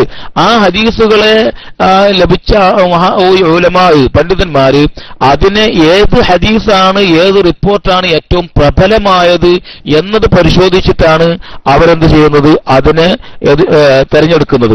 ഇപ്പൊ ബാങ്കിന്റെയും ഇഖാമത്തിന്റെയും റിപ്പോർട്ടുകൾ, കലിമത്തുകളുടെ വചനങ്ങളുടെ റിപ്പോർട്ടുകൾ പരിശോധിച്ചാൽ പല തരത്തിലുള്ള റിപ്പോർട്ടുകൾ കാണുന്നുണ്ട്. അതിൽ ആദ്യത്തെ അല്ലാഹു അക്ബർ 2 മാത്രം പറഞ്ഞത് കാണുന്നുണ്ട്. അതാണ് ബിലാൽ റളിയല്ലാഹു അൻഹുവിനോട് കൽപ്പിക്കപ്പെട്ടു എന്ന് പറഞ്ഞ ഹദീസും അറിയിക്കുന്നത്. അതുപോലെ തന്നെ ഷഹാദത്തിന്റെ 2 കലിമത്തുകൾ പതുക്കെ പറഞ്ഞ് പിന്നെ ഉറക്കെ പറയാൻ വേണ്ടി കൽപ്പിച്ച റിപ്പോർട്ടുകളുണ്ട്. അതില്ലാതെ ഉറക്കെ പറയുന്ന ഷഹാദത്തിന്റെ കലിമത്തുകൾ ഉറക്കെ പറയുന്ന റിപ്പോർട്ടുകൾ അതും ഉണ്ട്. അതുപോലെ പിന്നെ ഇഖാമത്തിന്റെ കലിമത്തുകളിൽ തന്നെ പലതരത്തിലുമുണ്ട്. മാലിക് ഇമാമിന്റെ മദ്ഹബ് പ്രകാരം 10 ഉള്ളൂ. അതായത് ഖദ്ഖാമത്ത് സ്വലാത്ത് 1 വട്ടം പറഞ്ഞാൽ മതി. അതെന്താണ്? ഈ ബിലാൽ എന്നവരോട് എന്ത് ചെയ്തു? ഇഖാമത്തിന്റെ കലിമാത്തുകൾ ഒറ്റ പ്രാവശ്യം പറയാൻ വേണ്ടി കൽപ്പിക്കപ്പെട്ടു എന്ന ഹദീസാണ് അതിന്റെ കാരണം. അപ്പൊ ഖദ്ഖാമത്ത് സ്വലാത്ത് 1 മാത്രമാകുമ്പോ പിന്നെ 10 കലിമത്തുകളായി. അതേസമയത്ത് മറ്റു ചില റിപ്പോർട്ടുകളിൽ ഇഖാമത്തിന്റെ കലിമത്തായ ഖദ്ഖാമത്ത് സ്വലാത്ത് ഒഴിച്ച് ബാക്കി ഒറ്റയാക്കണം എന്നാണ് കൽപ്പിക്കപ്പെട്ടത് എന്ന് വിശദീകരിക്കുമ്പോൾ അതാണ് ഷാഫി ഇമാമും മറ്റ് ഭൂരിപക്ഷം പണ്ഡിതന്മാരും 11 പറയാനുണ്ടായ കാരണം. അപ്പൊ ഖദ്ഖാമത്ത് സ്വലാത്ത് 2 അപ്പൊ 10 11. അതേസമയത്ത് അബൂ ഹനീഫ ഇമാമിന്റെ നിലപാട് ബാങ്ക് 15 ഉള്ളൂ, ഷഹാദത്ത് പതുക്കെ പറയുന്നതില്ല.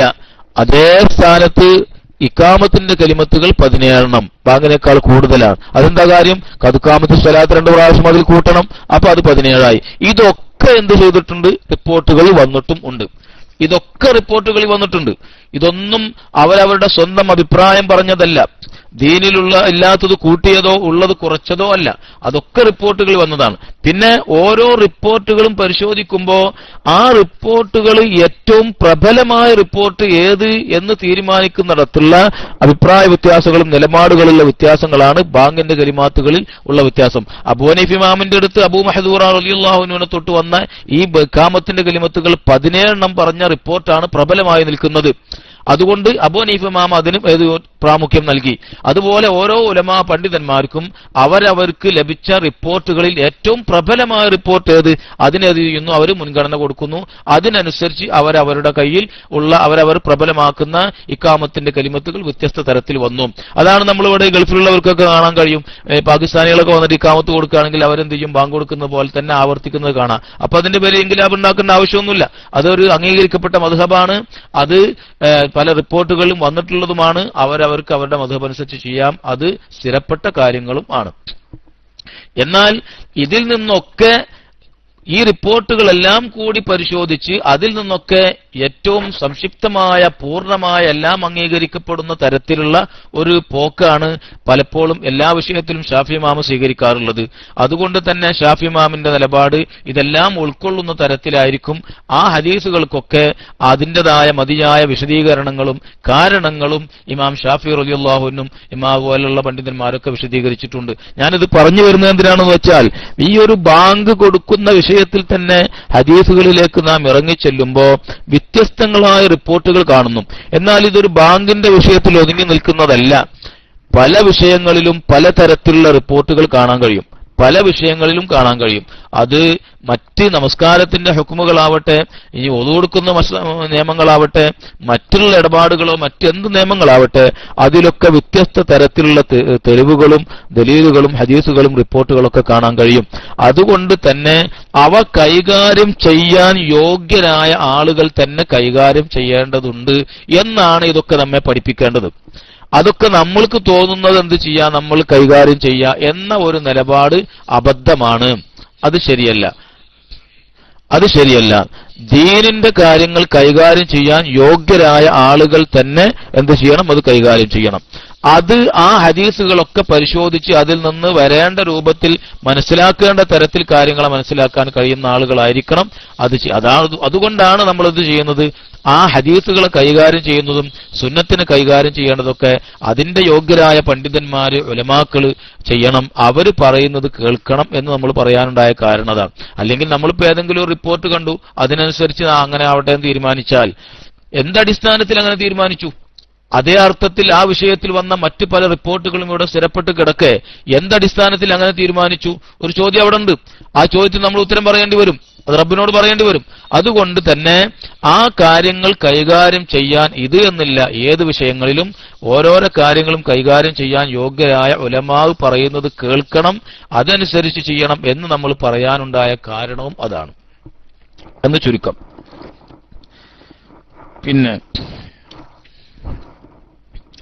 പിന്നെ ഈ ബാങ്കിൽ നമ്മൾ നേരത്തെ പറഞ്ഞു, തർജീഹിന്റെ വിഷയം നമ്മൾ നേരത്തെ പറഞ്ഞു. അതുപോലെ തന്നെ ബാങ്കിലെ മറ്റൊരു വിഷയമാണ് ഏത്, ഒരാൾ ബാങ്ക് കൊടുത്താൽ മറ്റൊരാൾ ഇഖാമത്ത് കൊടുക്കാൻ പറ്റുമോ എന്നത്. ഒരാൾ ബാങ്ക് കൊടുക്കുകയും പിന്നെ മറ്റൊരാൾ അതിനെന്ത് ചെയ്യുക, ഇഖാമത്ത് കൊടുക്കുകയും ചെയ്യുക എന്നത് ഉണ്ടോ, അങ്ങനെ പറ്റുമോ എന്നതാണ് ഇത് മറ്റൊരു വിഷയം. അതിലിപ്പോ 2 തരത്തിലുള്ള റിപ്പോർട്ടുകൾ ആ വിഷയത്തിൽ വന്നിട്ടുണ്ട്. അതെന്താണെന്ന് വെച്ചാൽ, ബഹുമാനപ്പെട്ട ബിലാൽ റളിയല്ലാഹു അൻഹു പുറത്തെവിടെ പോയ സമയത്ത് മറ്റൊരാൾ എന്ത് ചെയ്തു, ബാങ്ക് കൊടുത്തു. ആര്? സിയാദ് ഇബ്നുൽ ഹാരിസ് സുദായി റളിയല്ലാഹു അൻഹു എന്ത് ചെയ്തു, ബാങ്ക് കൊടുത്തു. അപ്പോ ബിലാൽ റളിയല്ലാഹു അൻഹു തിരിച്ചു വന്നപ്പോൾ ബിലാൽ എന്നവരെന്ത് ചെയ്തു, പിന്നെ ഇഖാമത്ത് കൊടുക്കാൻ വേണ്ടി മുതിർന്നപ്പോൾ റസൂലുള്ളാഹി എന്ത് ചെയ്തു, ബിലാലെ ബാങ്ക് കൊടുത്തത് ആരാണ്? സിയാദ് ഇബ്നുൽ ഹാരിസ് സുദായി ആണ്. ഫഇന്ന അഖാ സുദായിൻ നദ്ദന വമൻ നദ്ദന ഫഹുവ യുഖീമു. അഖൂ സുദാ എന്ത് ചെയ്തു, ബാങ്ക് കൊടുത്തത്, ബാങ്ക് കൊടുത്തയാളാണ് എന്ത് ചെയ്യേണ്ടത്, ഇഖാമത്ത് കൊടുക്കേണ്ടത് എന്ന് പറഞ്ഞു. ഒരു മിനിറ്റ് കേട്ടോ.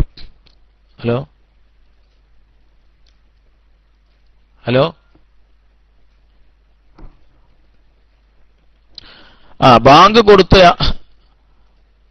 ബാങ്ക് കൊടുത്തയാൾ തന്നെയാണ് ഇക്കാമത്ത് കൊടുക്കേണ്ടത് എന്ന് റസൂലുള്ളാഹി എന്ത് ചെയ്തു? പറഞ്ഞു. അപ്പോ ബാങ്ക് കൊടുത്ത ആൾ തന്നെയാണ് ഇക്കാമത്ത് കൊടുക്കേണ്ടത് എന്ന് അതിൽ നിന്ന് വരുന്നു. അതേസമയം ബഹുമാനപ്പെട്ട അബ്ദുല്ലാഹ് ഇബ്നു സയ്യിദ് റളിയല്ലാഹു അൻഹു ആണ് ബാങ്ക് സ്വപ്നം കണ്ടയാള്. അപ്പോ ബാങ്ക് സ്വപ്നം അദ്ദേഹം കണ്ടെങ്കിലും ബിലാൽ റളിയല്ലാഹു അൻഹു ആണ് ബാങ്ക് കൊടുക്കുന്ന ആള്. അപ്പൊ ഞാൻ കണ്ടു, എന്നിട്ട് എന്നെ ബാങ്ക് കൊടുക്കാൻ ഏൽപ്പിച്ചില്ലല്ലോ, എനിക്കായിരുന്നല്ലോ അത് തരേണ്ടിയിരുന്നത് എന്നൊരു വിഷമം ആര് പറഞ്ഞു? അബ്ദുല്ലാഹ് ഇബ്നു സയ്യിദ് റളിയല്ലാഹു അൻഹു പറഞ്ഞപ്പോൾ നബി സല്ലല്ലാഹു അലൈഹി വസല്ലം തങ്ങൾ പറഞ്ഞു, ഫാഖിം അന്ത, എന്നാ നിങ്ങൾ ഇഖാമത്ത് കൊടുത്തോളി എന്ന് പറഞ്ഞു. ബാങ്ക് ആര് കൊടുത്തോട്ടെ? ബിലാൽ കൊടുത്തോട്ടെ, ഇഖാമത്ത് നിങ്ങൾ കൊടുത്തോളും എന്ന് പറഞ്ഞു. ഇപ്പൊ നേരത്തെ പറഞ്ഞ റിപ്പോർട്ടിൽ ബാങ്ക് കൊടുത്തയാൾ തന്നെയാണ് ഇഖാമത്ത് കൊടുക്കേണ്ടത് എന്നാണ്. ഈ റിപ്പോർട്ടിൽ പറയുന്ന പ്രകാരം ബാങ്ക് ഒരാൾക്കും ഇഖാമത്ത് വേറൊരാൾക്കും എന്ത് ചെയ്യാം? കൊടുക്കാം എന്നാണ് ഇതിൽ നിന്ന് വരുന്നത്. ഇങ്ങനെ രണ്ട് തരം റിപ്പോർട്ടുകൾ ഇതിലുണ്ട്. എന്നാൽ ഈ റിപ്പോർട്ടുകളിലൊക്കെ വ്യത്യസ്തങ്ങളായ തരത്തിലുള്ള റിപ്പോർട്ടുകളാണ് വന്നിട്ടുള്ളത് എന്നതുകൊണ്ടും രണ്ട് റിപ്പോർട്ടിനും ചില കുഴപ്പങ്ങളുണ്ട്. രണ്ടും അത്ര ഏതല്ല, പ്രബലമായ സ്വഹീഹായി സ്ഥിരപ്പെട്ട റിപ്പോർട്ടുകളല്ല രണ്ടിനും ചില കുഴപ്പങ്ങളുണ്ട്. അതുകൊണ്ട് തന്നെ മൊത്തത്തിൽ ആ വിഷയത്തിലുള്ള നിയമം പറഞ്ഞാൽ പണ്ഡിത ലോകത്ത് അഭിപ്രായ വ്യത്യാസം ആ വിഷയത്തിലുണ്ട്. സുന്നത്ത് ഏത് തന്നെയാണ്? സുന്നത്ത് ബാങ്ക് കൊടുത്തയാൾ തന്നെ ഇഖാമത്ത് കൊടുക്കലാണ് സുന്നത്ത്. അതാണ് നല്ലത്. സുന്നത്ത് അതാണ്. രണ്ടും ചെയ്യാവുന്നതാണ്. ബാങ്ക് കൊടുത്ത ആൾ തന്നെ ഇഖാമത്ത് കൊടുക്കുന്നതാണ് നല്ലത്. അതാണ് ഏറ്റവും നല്ലത് മാത്രം. അതേ സ്ഥാനത്ത് ബാങ്ക് ഒരാൾക്കും ഇഖാമത്ത് വേറൊരാൾക്കും കൊടുക്കുന്നത് കൊണ്ട് വിരോധമൊന്നുമില്ല. അതിലൊന്നും ഏറ്റവും നല്ലത് ഏതാണ് എന്ന വിഷയത്തിൽ അഭിപ്രായ വ്യത്യാസമുള്ളൂ. അധിക ആളുകളും പറഞ്ഞത് അതിൽ വ്യത്യാസമൊന്നുമില്ല, ഏറ്റവും നല്ലത് എന്നതുള്ള വ്യത്യാസം മാത്രമേ ഉള്ളൂ. ഏതും ചെയ്യാമെന്നതാണ്.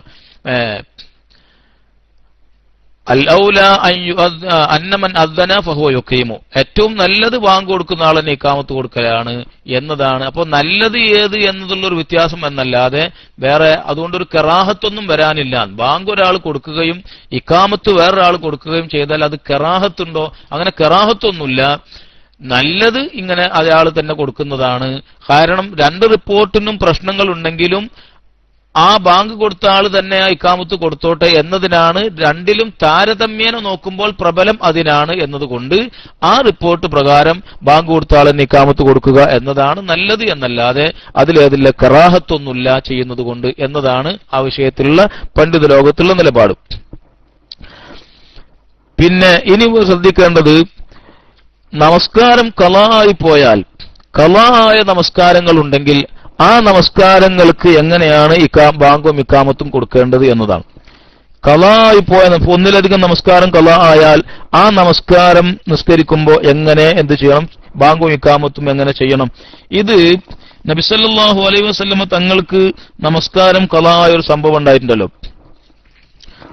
നമസ്കാരം ഖളാ ആയ ഒരു സംഭവം, അതായത് നബി സല്ലല്ലാഹു അലൈഹി വസല്ലം തങ്ങള് ഖൈബർ യുദ്ധത്തിൽ നിന്ന് തിരിച്ചു വരുമ്പോ രാത്രിയിലാണ്. അപ്പൊ ആളുകൾക്ക് വല്ലാതെ ക്ഷീണം ഉണ്ടായതുകൊണ്ട് ആളുകളൊക്കെ കൂടി പറഞ്ഞു, നമുക്ക് കുറച്ച് സമയം ഒന്ന് വിശ്രമിച്ചിട്ട് പോയിക്കൂടെ എന്ന് റസൂലുള്ളാഹി സ്വല്ലല്ലാഹു അലൈഹി വസല്ലം തങ്ങളോട് ഇങ്ങനെ ചോദിച്ചു. അപ്പൊ റസൂൽ അപ്പൊ തന്നെ പറഞ്ഞു, ഇന്നി അഖാഫു യനാമു അനി സ്വലാത്ത്, ഇപ്പൊ ഉറങ്ങാൻ കിടന്നിട്ടുണ്ടെങ്കിൽ സുബഹി നമസ്കരിക്കാൻ ഉണരുകയില്ല, അത്രയും ക്ഷീണമുണ്ട് ആളുകൾക്ക്. അപ്പൊ സുബഹി നമസ്കാരം കളായി പോകുമെന്ന് ഞാൻ ഭയപ്പെടുന്നു എന്ന് പറഞ്ഞപ്പോ ബിലാൽ റളിയല്ലാഹു അൻഹു പറഞ്ഞു, അന ഓക്കിലുക്കും, എന്നാ ഞാൻ ഉറങ്ങണില്ല, ഞങ്ങളൊക്കെ ഉറങ്ങിക്കോളി, ഞാൻ ഉറങ്ങണില്ല, ഞാൻ നിങ്ങളെ ഉണർത്തിക്കോളാ എന്ന് പറഞ്ഞു. അപ്പൊ അത് പ്രകാരം എല്ലാവരും ഒരു സ്ഥലത്ത് വിശ്രമിക്കാൻ വേണ്ടി ഇരുന്നു. എല്ലാവരും കിടന്നുറങ്ങി. ബിലാൽ റളിയല്ലാഹു അൻഹു കാവലിരുന്നു കുറച്ച് സമയം. പക്ഷെ ക്ഷീണം എല്ലാവർക്കും ഉണ്ടല്ലോ. എല്ലാവരും ഉറങ്ങിയ കൂട്ടത്തിൽ ബിലാൽ റളിയല്ലാഹു അൻഹു ഉറങ്ങിപ്പോയി. പിന്നെ ഉണരുന്ന സമയത്ത് സൂര്യൻ ഉദിച്ചിട്ടുണ്ട്. സൂര്യൻ ഉദിച്ച് വെയിലിങ്ങനെ തട്ടിയപ്പോഴാണ് എല്ലാവരും ഉണരുന്നത്. അപ്പൊ റസൂലുള്ളാഹി ചോദിച്ചു, യാ ബിലാലു അയ്നമാ ഖുൽത, ബിലാലെ നിങ്ങളല്ലേ പറഞ്ഞത് ഞാൻ വിളിച്ചോളാം, ഇപ്പൊ എവിടെ അത് എന്നിങ്ങനെ ചോദിച്ചു. അപ്പൊ ബിലാൽ റളിയല്ലാഹു അൻഹു പറഞ്ഞു, യാ റസൂലല്ലാഹ് മാ ഉൽഖിയത് അലയ്യ മിൻ നൗമത്തിൻ മിസ്ലുഹാ ഖത്തു, ഇന്ന് ഈ ഉറങ്ങിയതുപോലെ എന്റെ ജീവിതത്തിൽ ഇത്ര സുഖമുള്ള ഒരു ഉറക്കം എനിക്ക് ഉണ്ടായിട്ടില്ല. അത്ര നല്ലൊരു ഉറക്കാണ് ഞാനും ഉറങ്ങിപ്പോയത് നബിയെ. നിങ്ങൾക്കൊക്കെ ക്ഷീണമുണ്ടല്ലോ, എന്ന പോലെ എനിക്കും ക്ഷീണമുണ്ട്. എന്റെ ജീവിതത്തിൽ ഇത്ര നല്ലൊരു ഉറക്കം എനിക്ക് വേറെ കിട്ടിയിട്ടില്ല എന്ന് പറഞ്ഞു. അപ്പോ നബി സല്ലല്ലാഹു അലൈഹി വസല്ലം തങ്ങൾ പറഞ്ഞു എന്തെന്ന്, അല്ലാഹു സുബ്ഹാനഹു വ തആല എന്ത് ചെയ്തു, നിങ്ങളെ ഉറക്കി അവൻ ഉദ്ദേശിച്ച സമയത്ത് നിങ്ങളിലേക്ക് നിങ്ങളുടെ റൂഹിനെ തിരിച്ചു തരികയും ചെയ്തു. അതുകൊണ്ട് എന്ത് ചെയ്യണം, ബാങ്ക് കൊടുക്കാൻ വേണ്ടി കൽപ്പിച്ചു. ബാങ്ക് കൊടുത്തു, പിന്നെ ഇഖാമത്ത് കൊടുത്തു, റസൂലുള്ളാഹി സുബ്ഹി നമസ്കരിച്ചു. അപ്പൊ ഖളായി പോയ നമസ്കാരം ആണെങ്കിലും ബാങ്കും ഇഖാമത്തും ഏതുണ്ട്, മക്തൂബായ ഫർള് നമസ്കാരങ്ങൾക്കുള്ള സുന്നത്തിൽപ്പെട്ടതാണ്. അതുകൊണ്ട് ഖളായി പോയ നമസ്കാരം ഖളാ വീട്ടുകയാണെങ്കിലും ബാങ്കും ഇഖാമത്തും ഏതുണ്ട്, സുന്നത്തുണ്ട്. അതിനി ഒന്നിലധികം നമസ്കാരം ഖളാ വീട്ടുകയാണെങ്കിൽ ഓരോന്നിനും ബാങ്കും ഇഖാമത്തും കൊടുക്കേണ്ടതില്ല.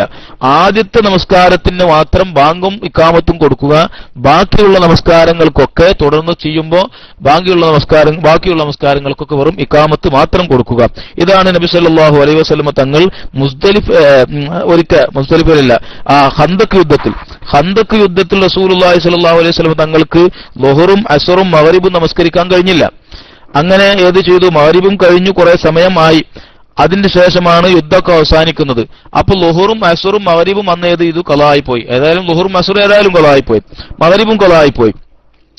അപ്പൊ റസൂലുള്ളാഹി സ്വല്ലല്ലാഹു അലൈഹി വസല്ലം തങ്ങൾ എന്ത് ചെയ്തു, ബിലാൽ റളിയല്ലാഹു അൻഹുവിനോട് ബാങ്ക് ആദ്യത്തേതിന് കൊടുക്കാൻ വേണ്ടി കൽപ്പിച്ചു. അങ്ങനെ ആദ്യത്തെ നമസ്കാരത്തിന് എന്ത് ചെയ്തു, ബാങ്ക് കൊടുത്തു. പിന്നെ അതിന് ഇഖാമത്തും കൊടുത്തു. ഫഅമറ ബിലാലൻ ഫഅദ്ദന, ബിലാൽ റളിയല്ലാഹു അൻഹു ബാങ്ക് കൊടുത്തു. വാഖാമ, ഇഖാമത്തും കൊടുത്തു. ഫസല്ല ളുഹറ, പിന്നെ ളുഹർ നമസ്കരിച്ചു. രാത്രിയാണ് പിന്നെ നമസ്കരിക്കുന്നത്. ളുഹർ നമസ്കരിച്ചു. സുമ്മ അഖാമ, പിന്നെ ഇഖാമത്ത് കൊടുത്തു. ഫസല്ലൽ അസ്റ, പിന്നെ അസ്റാണ് നമസ്കരിച്ചത്. സുമ്മ അഖാമ, പിന്നെ ഇഖാമത്തെ കൊടുത്തിട്ടുള്ളൂ. ഫസല്ലൽ മഗ്രിബ, സുമ്മ അഖാമ, പിന്നെ ഇഖാമത്ത് കൊടുത്തു. ഫസല്ലൽ ഇശാ, ഇശാ നമസ്കരിച്ചു. അപ്പോ ഒന്നിലധികം നമസ്കാരം ഖളാ ഉണ്ടാവുകയും അതൊപ്പം തന്നെ ഖളാ വീട്ടുകയും ചെയ്യുകയാണെങ്കിൽ ആദ്യത്തെ നമസ്കാരത്തിന് ബാങ്കും ഇഖാമത്തും, പിന്നെ ഉള്ള നമസ്കാരങ്ങൾക്കൊക്കെ ഇഖാമത്ത് മാത്രം കൊടുത്താൽ മതി. ഇതുപോലെ തന്നെയാണ് ജംആക്കുന്ന സമയത്തും ചെയ്യേണ്ടത്. ഒരു നമസ്കാരത്തെ മറ്റൊരു നമസ്കാരത്തിലേക്ക് മുന്തിച്ചോ പിന്തിച്ചോ ജംആക്കുകയാണെങ്കിൽ രണ്ടും ഒപ്പാണല്ലോ നമസ്കരിക്കുക. ആ സമയത്തും ആദ്യത്തെ നമസ്കാരത്തിന് ബാങ്കും ഇഖാമത്തും കൊടുക്കുകയും പിന്നെ ഉള്ള നമസ്കാരത്തിന് ഇഖാമത്ത് മാത്രം കൊടുക്കുകയും ചെയ്യുക. ഇതാണ് നബി സല്ലല്ലാഹു അലൈഹി വസല്ലം തങ്ങൾ മുസ്ദലിഫയിൽ വെച്ചുകൊണ്ട് ചെയ്തത്. മുസ്ദലിഫയിൽ വെച്ചുകൊണ്ട്, അതായത് നേരത്തെ പറഞ്ഞ യുദ്ധത്തിലെ ആ നമസ്കാരം, ഖന്തക്ക് യുദ്ധത്തിൽ നമസ്കാരം ളുഹറും അസ്റും മഗ്രിബും ഖളാവാനുള്ള കാരണം എന്താണെന്ന് വെച്ചാൽ അന്ന് യുദ്ധവേളകളിൽ നമസ്കരിക്കേണ്ടുന്ന നമസ്കാരത്തിന്റെ രൂപം ഇറങ്ങിയിട്ടില്ല. യുദ്ധവേളകളിൽ നമസ്കാരം ഖളാക്കാതെ തന്നെ നമസ്കരിക്കാനുള്ള രൂപം ഇപ്പോൾ ഉണ്ട്.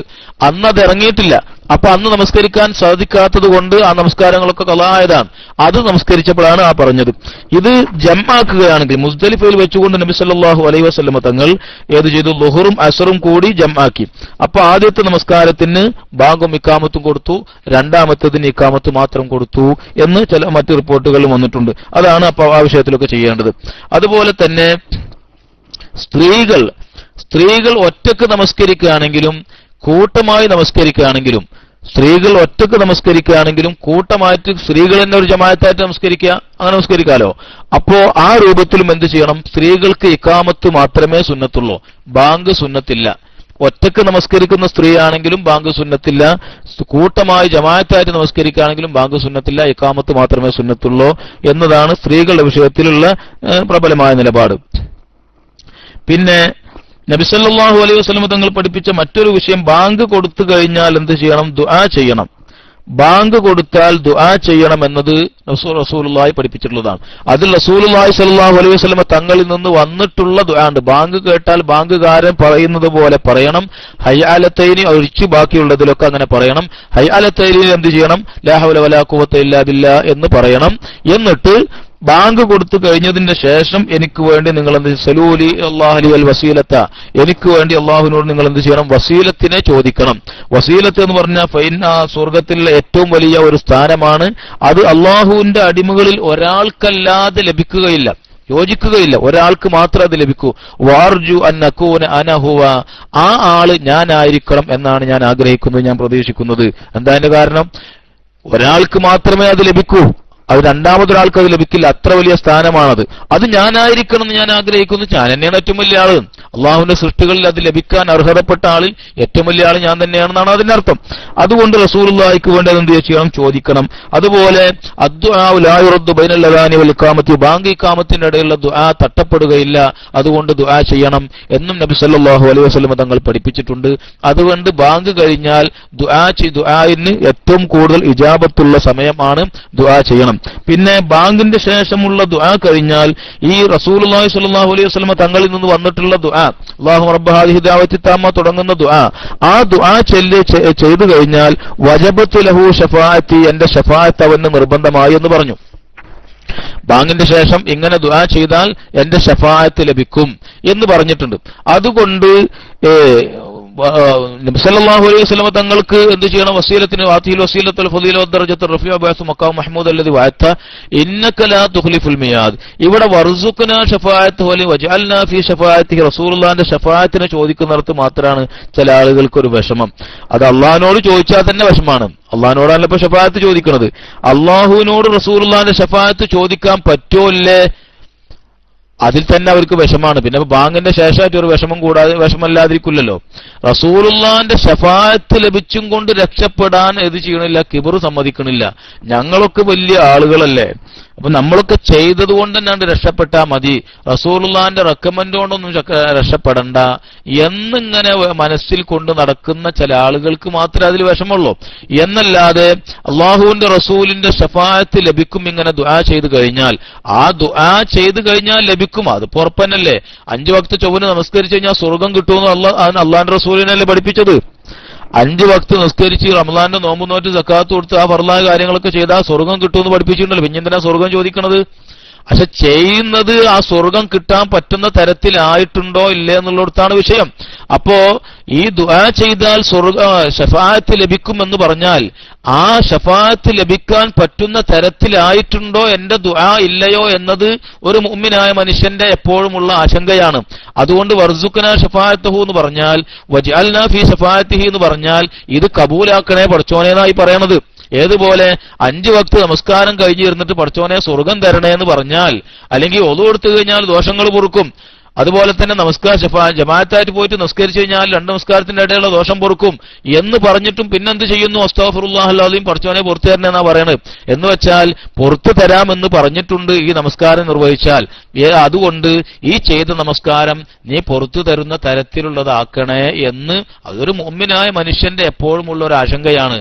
അതൊന്നും ഇല്ലാത്ത ആളുകൾക്ക് അതിലൊക്കെ വിഷമമുണ്ടായിരിക്കും. അത് ശഫാഅത്തിന്റെ ഒരു കാര്യത്തിൽ മാത്രം വിഷമിക്കുന്നിടത്ത് നമുക്ക് പ്രശ്നമുള്ളൂ, ശഫാഅത്ത് ലഭിക്കുന്ന വിഷയത്തിൽ. എന്നാൽ പിന്നെ ബാങ്കിന്റെ ശേഷം ചോദിക്കുന്നിടത്തേ പ്രശ്നമുള്ളൂ. എന്നാൽ അല്ലാത്തപ്പോ ആരെങ്കിലും ശഫാഅത്ത് ചോദിക്കാറുണ്ടോ? അള്ളാഹുവിനോട് ശഫാഅത്ത് ചോദിക്കാറുണ്ടോ? അതുണ്ടാവൂല. അതങ്ങോട്ട് സമ്മതിക്കാനുള്ള പ്രയാസം മാത്രമേ ഇവിടെ ഉള്ളൂ. എന്നല്ലാതെ ബാങ്കിന്റെ ശേഷം എന്നതല്ല. ബാങ്കിന്റെ ശേഷം ദുആ ചെയ്തു കഴിഞ്ഞാൽ ശഫാഅത്ത് ലഭിക്കുമെന്ന് വന്നിട്ടുണ്ട്. ആ ശഫാഅത്തിന് പിന്നെ അവിടെ ചോദിക്കുന്നത് എന്തിനാ?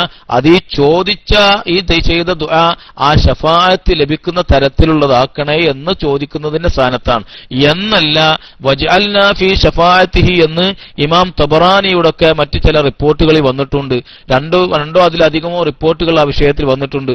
ഓരോ റിപ്പോർട്ടുകളും പരിശോധിക്കുമ്പോൾ വജഅൽനാ ഫീ ശഫാഅത്തിഹി എന്ന ലഫ്ള് സ്ഥിരപ്പെട്ടിട്ടുണ്ടോ എന്ന് പറയുമ്പോൾ ഓരോ റിപ്പോർട്ടുകൾക്കും എന്തെങ്കിലും ചില തകരാറുകളും ചെറിയ ചെറിയ കുഴപ്പങ്ങളൊക്കെ ഉണ്ടാവാം. അതേ സ്ഥാനത്ത് ഒന്നിലധികം റിപ്പോർട്ടുകൾ ആ വിഷയത്തിൽ വന്നതുകൊണ്ട് ഹദീസിന്റെ പണ്ഡിതന്മാർ, ഹദീസ് സ്വീകരിക്കേണ്ടുന്ന മാനദണ്ഡം വിവരിച്ച പണ്ഡിതന്മാർ വിവരിച്ച മാനദണ്ഡ പ്രകാരം വർസുഖ്നാ ഫീ ശഫാഅത്തി വർസുഖ്നാ ശഫാഅത്തുഹു എന്നോ വജഅൽനാ ഫീ ശഫാഅത്തിഹി എന്നോ ദുആ ചെയ്യാൻ മതിയായ തെളിവ് ആ റിപ്പോർട്ടുകളിൽ ഉണ്ട് എന്നത് ഹദീസിന്റെ മാനദണ്ഡം ഉസൂൽ ഹദീസ് മനസ്സിലാക്കാൻ സാധിക്കുന്നവർക്കൊക്കെ മനസ്സിലാക്കാൻ കഴിയും.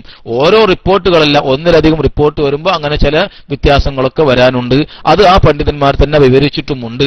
ആ വിവരിച്ച പണ്ഡിതന്മാർ പറഞ്ഞത് മാത്രം എടുക്കുക, അവർ പറഞ്ഞ നിയമങ്ങളെ തള്ളിക്കളയുക എന്നത് ദുരുദ്ദേശപരമാണ്.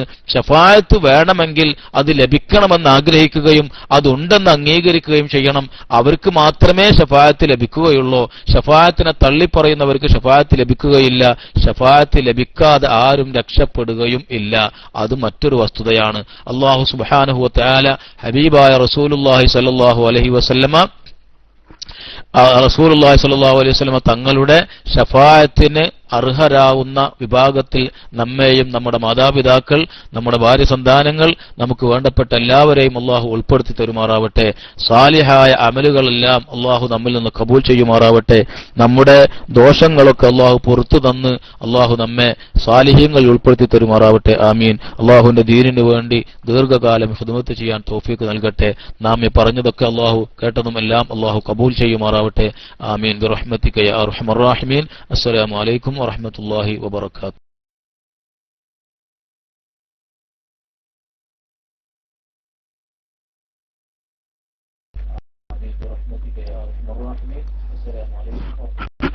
വലൈക്കും അസ്സലാം വറഹ്മത്തുള്ളാഹി വബറകാതുഹു.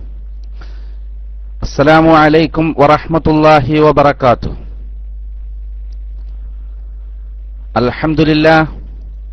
അൽഹംദുലില്ലാഹി റബ്ബിൽ ആലമീൻ. اللهم صل وسلم وبارك على سيدنا محمد وعلى آله وصحبه أجمعين. أما بعد. ഏറ്റവും സ്നേഹവും ബഹുമാനവുമുള്ള കേരള ഇസ്ലാമിക് ക്ലാസ് റൂമിന്റെ സമാദരണീയരായ ഉസ്താദുമാരെ, സഹോദരങ്ങളെ, സഹപ്രവർത്തകരെ, അല്ലാഹു സുബ്ഹാനഹു വ തആല നമ്മുടെ ഈ സംരംഭങ്ങളൊക്കെയും നമ്മിൽ നിന്നും മതിയായ പ്രതിഫലത്തോടെ സ്വീകരിക്കുമാറാവട്ടെ. അവന്റെ പരിശുദ്ധമായ ദീനുൽ ഇസ്ലാമിനെ കുറിച്ച് പഠിക്കാനും മനസ്സിലാക്കാനും അതനുസരിച്ച് പ്രവർത്തിക്കാനും അല്ലാഹു നമ്മെ എല്ലാവരെയും അനുഗ്രഹിക്കുമാറാവട്ടെ. പ്രിയ സഹോദരങ്ങളെ, പറയണ കേൾക്കുന്നുണ്ടല്ലോ അല്ലേ? ഞാൻ പറയണ കേൾക്കാമോ? ഇല്ലേ? ഓക്കെ കേൾക്കുന്നുണ്ട്. ആരെങ്കിലും ഇല്ല പറഞ്ഞേ? അതതിന്റെ മുമ്പുള്ള ഒരു ചോദ്യത്തിന് മറുപടിയല്ലേ? ആവട്ടെ. ഏതായാലും ശരി, അൽഹംദുലില്ലാഹ്.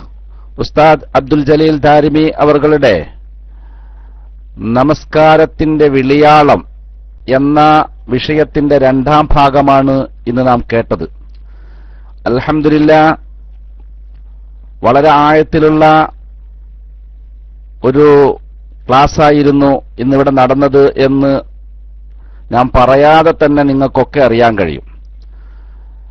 നമ്മൾ ബുഷ്റാക്കുമുൽ യൗം എന്ന ഈ ബൃഹത്തായ പദ്ധതി ചർച്ച ചെയ്യുമ്പോൾ അത് ക്ലാസ് റൂമിലൂടെ അവതരിപ്പിക്കണം എന്ന് അഭിപ്രായപ്പെടുമ്പോൾ തീർച്ചയായും നാം ഉദ്ദേശിച്ചിരുന്നത് ഇങ്ങനെയുള്ള ക്ലാസുകളാണ്. ഉള്ളുകളിലേക്ക് ഇറങ്ങിച്ചെന്നുകൊണ്ട് ഏത് സാധാരണക്കാരനും അതിന്റെ മസ്അലകളും അതിന്റെ വിവിധങ്ങളായ കാഴ്ചപ്പാടുകളും വീക്ഷണങ്ങളും മദ്ഹബി വീക്ഷണങ്ങളുമൊക്കെ മനസ്സിലാകുന്ന രീതിയിലുള്ള അവതരണം, അൽഹംദുലില്ലാ, അതോട് 100% ബഹുമാനപ്പെട്ട ദാരിമി അവർകൾ നീതി പുലർത്തിയിട്ടുണ്ട് എന്ന് വളരെ അഭിമാനബോധത്തോടുകൂടി പറയാൻ, അനുസ്മരിക്കാൻ ഞാൻ ഈ സമയം ഉപയോഗപ്പെടുത്തുകയാണ്. അൽഹംദുലില്ലാ, ബാങ്കിന്റെ പ്രത്യേകതകൾ എന്തൊക്കെയാണ്, ബാങ്ക് കൊണ്ടുള്ള അതിന്റെ പ്രാധാന്യങ്ങൾ എന്തൊക്കെയാണ് എന്ന് തുടങ്ങിയിട്ട് ബാങ്ക് വിളിക്കുന്നവന്റെ അവന് കിട്ടാൻ പോകുന്ന നേട്ടങ്ങളിലൂടെ മുന്നോട്ടു പോയി അതിന്റെ വിവിധങ്ങളായ മസ്അലകളിലേക്ക് ഇറങ്ങിച്ചെന്നുകൊണ്ടുള്ള നല്ലൊരു ക്ലാസ്. ആദ്യം തന്നെ ആ ബാങ്ക് ഇസ്ലാമിക ദൃഷ്ട്യാ പരിശുദ്ധമായ നിസ്കാരങ്ങൾക്ക് മുന്നോടിയായി ആ നിസ്കാരങ്ങളിലേക്ക് ആളുകളെ ക്ഷണിക്കാൻ, നിസ്കാരത്തിന്റെ സമയം വിളംബരം ചെയ്യാൻ വിശുദ്ധ ഇസ്ലാം നിശ്ചയിച്ച ബാങ്ക്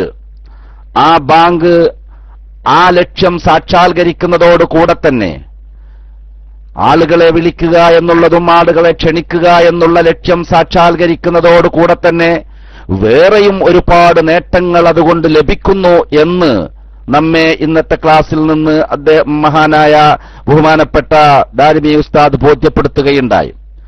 ഒന്നാമതായി, ശൈത്താന്റെ ഉപദ്രവം എപ്പോഴും നാം ഭയപ്പെടേണ്ട ഒരു സംഭവമാണത്. സദാസമയവും നമുക്ക് ചുറ്റും വട്ടമിട്ട് കറങ്ങിക്കൊണ്ടിരിക്കുന്ന പിശാച് ഏതു സമയവും നമ്മെ പിഴപ്പിക്കാൻ, നമ്മളുടെ നേരായ മാർഗത്തിൽ നിന്നും നമ്മെ വ്യതിചലിപ്പിക്കാൻ ശ്രമങ്ങൾ അവന്റെ ഭാഗത്തുനിന്നുണ്ടായിക്കൊണ്ടിരിക്കും. ഈ ശ്രമത്തിൽ നിന്ന് രക്ഷപ്പെടാൻ ഒരു പരിധിവരെ ബാങ്ക് കൊണ്ട് കഴിയും. ശൈത്താന്റെ ഉപദ്രവമുണ്ടാകുമ്പോൾ ബാങ്ക് വിളിച്ചാൽ ആ ഉപദ്രവത്തിൽ നിന്ന് രക്ഷപ്പെടാൻ കഴിയുമെന്ന് സലക്ഷ്യം ബഹുമാനപ്പെട്ടവർ ഇന്നിവിടെ സൂചിപ്പിക്കുകയുണ്ടായി.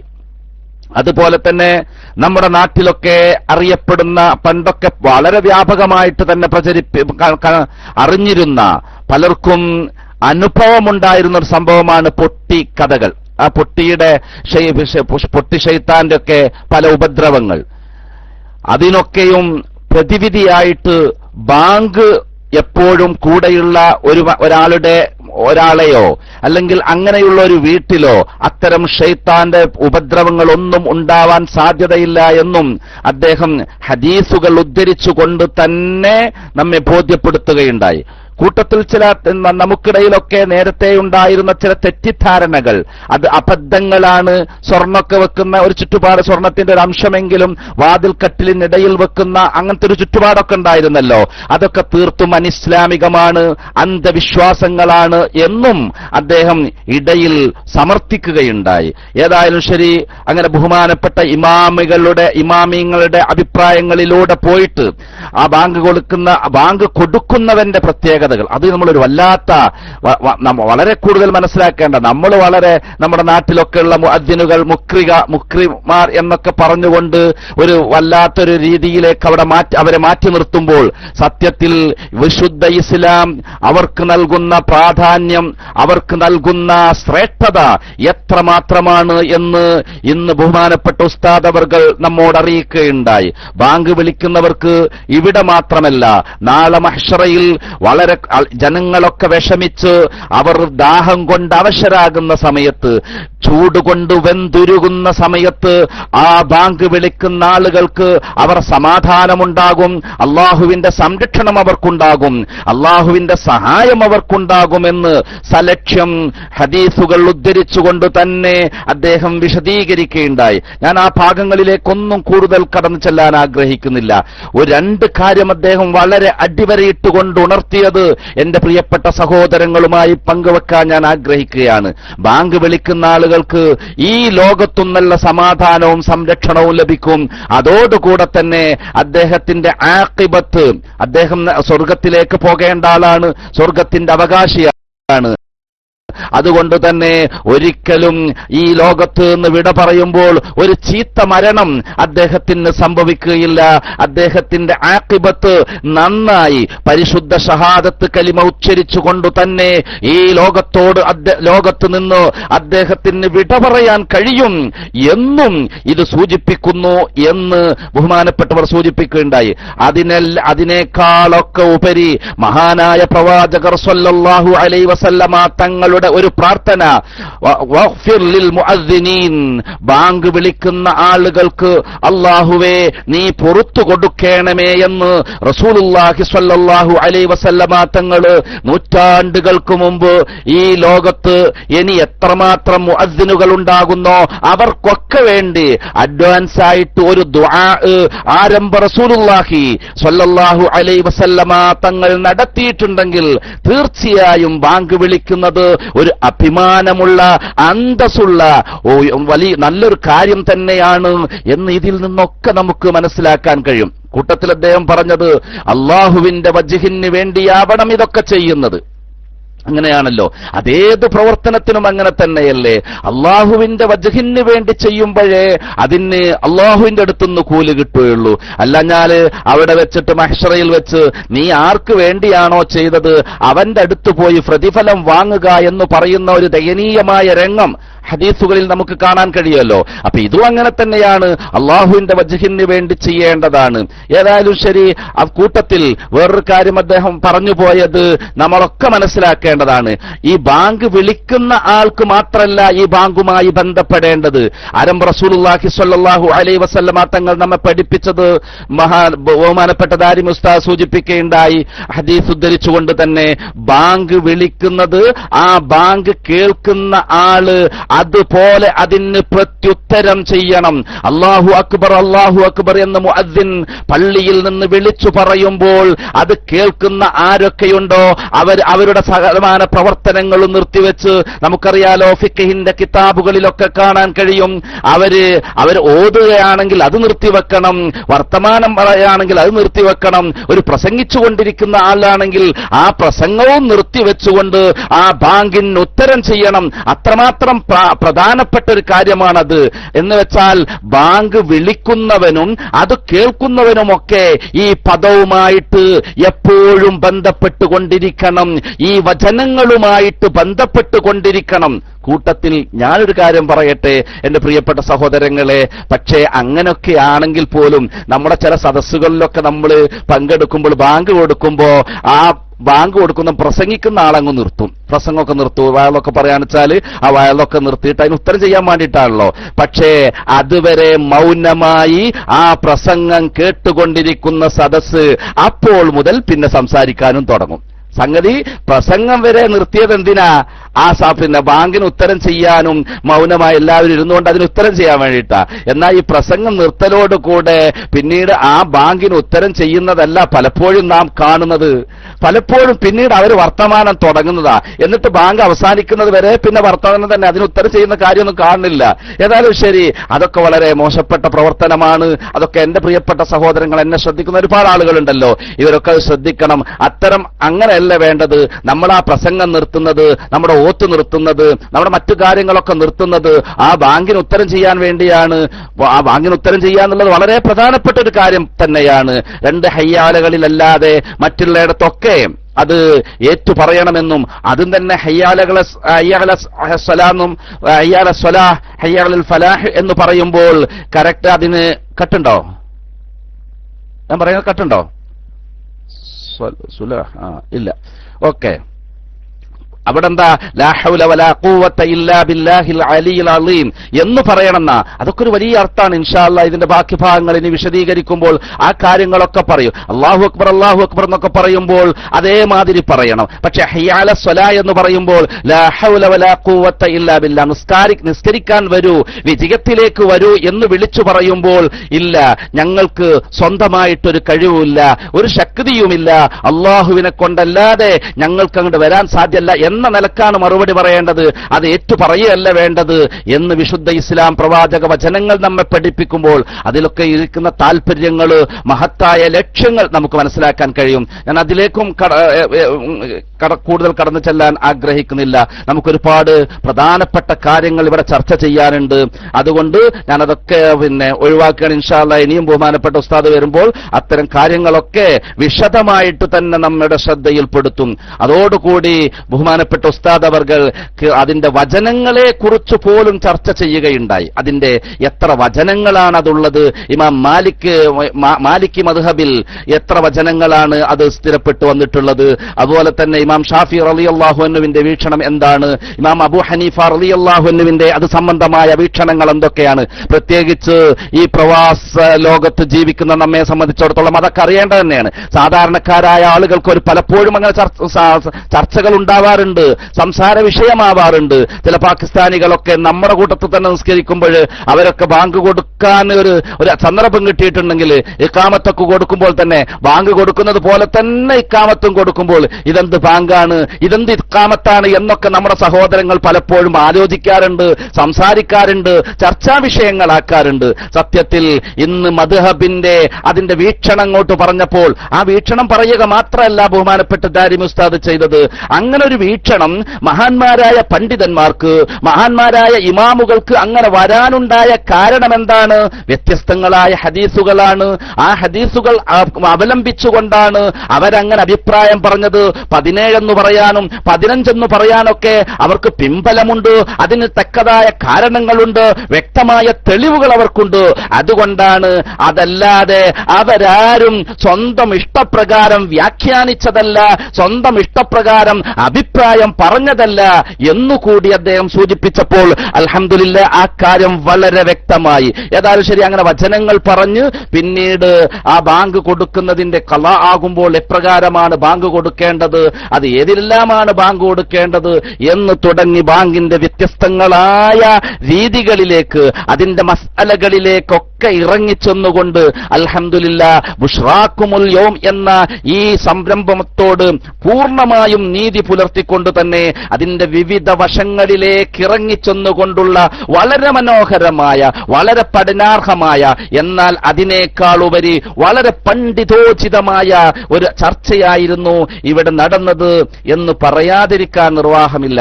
അവസാനമായി മഹാനവർകൾ പറഞ്ഞത് ഒന്നിന് നമ്മൾ അടിവരയിടേണ്ടതുണ്ട്. ബാങ്കൊക്കെ കഴിഞ്ഞതിന് ശേഷം അതൊക്കെ നമ്മുടെ ഒരു കാര്യം കൂടി ഇവിടെ നമ്മൾ മനസ്സിലാക്കണം കേട്ടോ.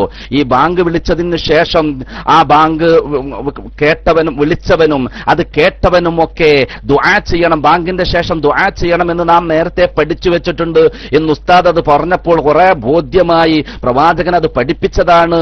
പ്രവാചകന് വേണ്ടി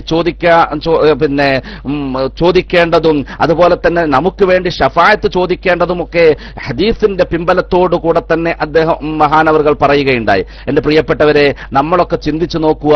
നാമൊക്കെ പലപ്പോഴും ബാങ്ക് കേൾക്കാറുണ്ട്, എന്നാൽ വ്യക്തമായും അതിന് നമുക്ക് ഉത്തരം ചെയ്യാറുണ്ടോ? അതിന്റെ ശേഷം ഈ പ്രധാനപ്പെട്ട ദുആ, അങ്ങനെ ഒരാൾ ദുആ ചെയ്തിട്ടുണ്ടെങ്കിൽ അവന് ശഫാഅത്ത് നിർബന്ധമായി എന്നൊക്കെ പറയുമ്പോൾ ആ ദുആ പലപ്പോഴും നമ്മളൊക്കെ ചെയ്യാറുണ്ടോ എന്ന് നമ്മുടെ മനസ്സാക്ഷിയോടൊന്ന് ചോദിക്കാൻ കൂടി അദ്ദേഹത്തിന്റെ ഈ ക്ലാസ് നമുക്ക് പ്രേരകമാകേണ്ടതുണ്ട് എന്ന് വളരെ വിനയത്തോടുകൂടെ എന്റെ പ്രിയപ്പെട്ട സഹോദരങ്ങളെ ഞാൻ ഉണർത്തുകയാണ്. അതുപോലെ തന്നെ ഷഫാഅത്തിന്റെ കാര്യം പറഞ്ഞു. വബഅസുഹു മഖാമ മഹ്മൂദൻ അല്ലദീ വഅത്ത വർസുഖ്നാ ഷഫാഅത്ത.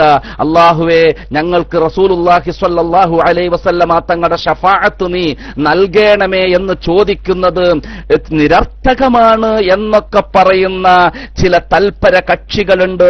അവരുടെ പാപ്പരത്വം വ്യക്തമാക്കുക കൂടി വളരെ വളരെ വ്യക്തമായ രീതിയിൽ അത് പാപ്പരത്വമാണ്, വെഡിത്തമാണ് എന്ന് അടിവരയിട്ടുകൊണ്ട് അദ്ദേഹം നമ്മോട് ഉണർത്തുകയുമുണ്ടായി. അതും കൂടി നാം മനസ്സിലാക്കേണ്ടതുണ്ട്. അള്ളാഹുവിന്റെ റസൂലുള്ളാഹി സ്വല്ലല്ലാഹു അലൈഹി വസല്ലമ തങ്ങളുടെ ഷഫാഅത്ത് കൊണ്ടല്ലാതെ നമ്മൾ ചെയ്യുന്ന ഇബാദത്ത് കൊണ്ട് ഒരിക്കലും പാരത്രികമായ ലോകത്ത് ആ മഹ്ശറയിൽ നിന്ന് രക്ഷപ്പെടാൻ നമുക്ക് കഴിയുകയില്ല എന്നും മഹാനവർകൾ സൂചിപ്പിക്കുകയുണ്ടായി. ഇതൊക്കെ നമ്മുടെ ഹൃദയത്തിൽ വളരെ ആഴത്തിൽ നമ്മൾ എഴുതി വെക്കേണ്ട, ഒരിക്കലും മാഞ്ഞു പോകാത്ത രീതിയിൽ എഴുതി വെക്കേണ്ട പ്രഖ്യാപനങ്ങളാണ് എന്ന് വളരെ വിനയത്തോടുകൂടെ എന്റെ പ്രിയപ്പെട്ട സഹോദരങ്ങളെ നിങ്ങളെ അറിയിക്കാൻ ഞാൻ ഈ സമയം ഉപയോഗപ്പെടുത്തുകയാണ്. ചുരുക്കത്തിൽ ബാങ്ക് വിളിക്കുക എന്നുള്ളത് ആരാണ് വിളിക്കുന്നില്ല. സത്യത്തിൽ ഒരു വലിയൊരു കാര്യം ചിന്തിച്ചു നോക്കൂ. ഒരു പള്ളിയിൽ നിന്ന് ബാങ്ക് വിളിക്കുമ്പോൾ അത് ആ മഹല്ലിലെ ഏറ്റവും പാവപ്പെട്ടവനാവാം, ആരാലും അവഗണിക്കപ്പെടുന്നവനാകാം, ഒരു ഏഴാം കൂലി എന്ന് നമ്മൾ പറയലോ, അങ്ങനത്തെ ഒരാളാണ് ആ നാട്ടിൽ നിന്ന് ബാങ്ക് വിളിക്കുന്നതെങ്കിൽ ആ മഹല്ലിൽ ആരൊക്കെയാണോ ആ ബാങ്കിന്റെ അലയൊലികൾ കേൾക്കുന്നത്, ആ ശബ്ദത്തിന് സാക്ഷികളാകുന്നത് ആരൊക്കെയാണോ അവരൊക്കെയും അവരെത്ര വലിയ പ്രമാണിമാരാണെങ്കിലും ശരി, എത്ര വലിയ ഉന്നത കുലജാതരാണെങ്കിലും ശരി, എത്ര വലിയ സമ്പന്നനാണെങ്കിലും ശരി, എത്ര വലിയ ഉദ്യോഗസ്ഥനാണെങ്കിലും ശരി, വിദ്യാസമ്പന്നനാണെങ്കിലും ശരി, അവനൊക്കെയും ആ വിളിക്കുത്തരം ചെയ്യണമെന്നാണ് വിശുദ്ധ ഇസ്ലാം പഠിപ്പിക്കുന്നത്. നമുക്കറിയാലോ, ബഹുമാനപ്പെട്ട ബിലാൽ മുഅദ്ദിൻ റളിയല്ലാഹു അൻഹുവിന്റെ സംഭവം നമുക്കറിയില്ലേ? മക്കം ഫതഹിലുണ്ടായ സംഭവം നമുക്കറിയില്ലേ?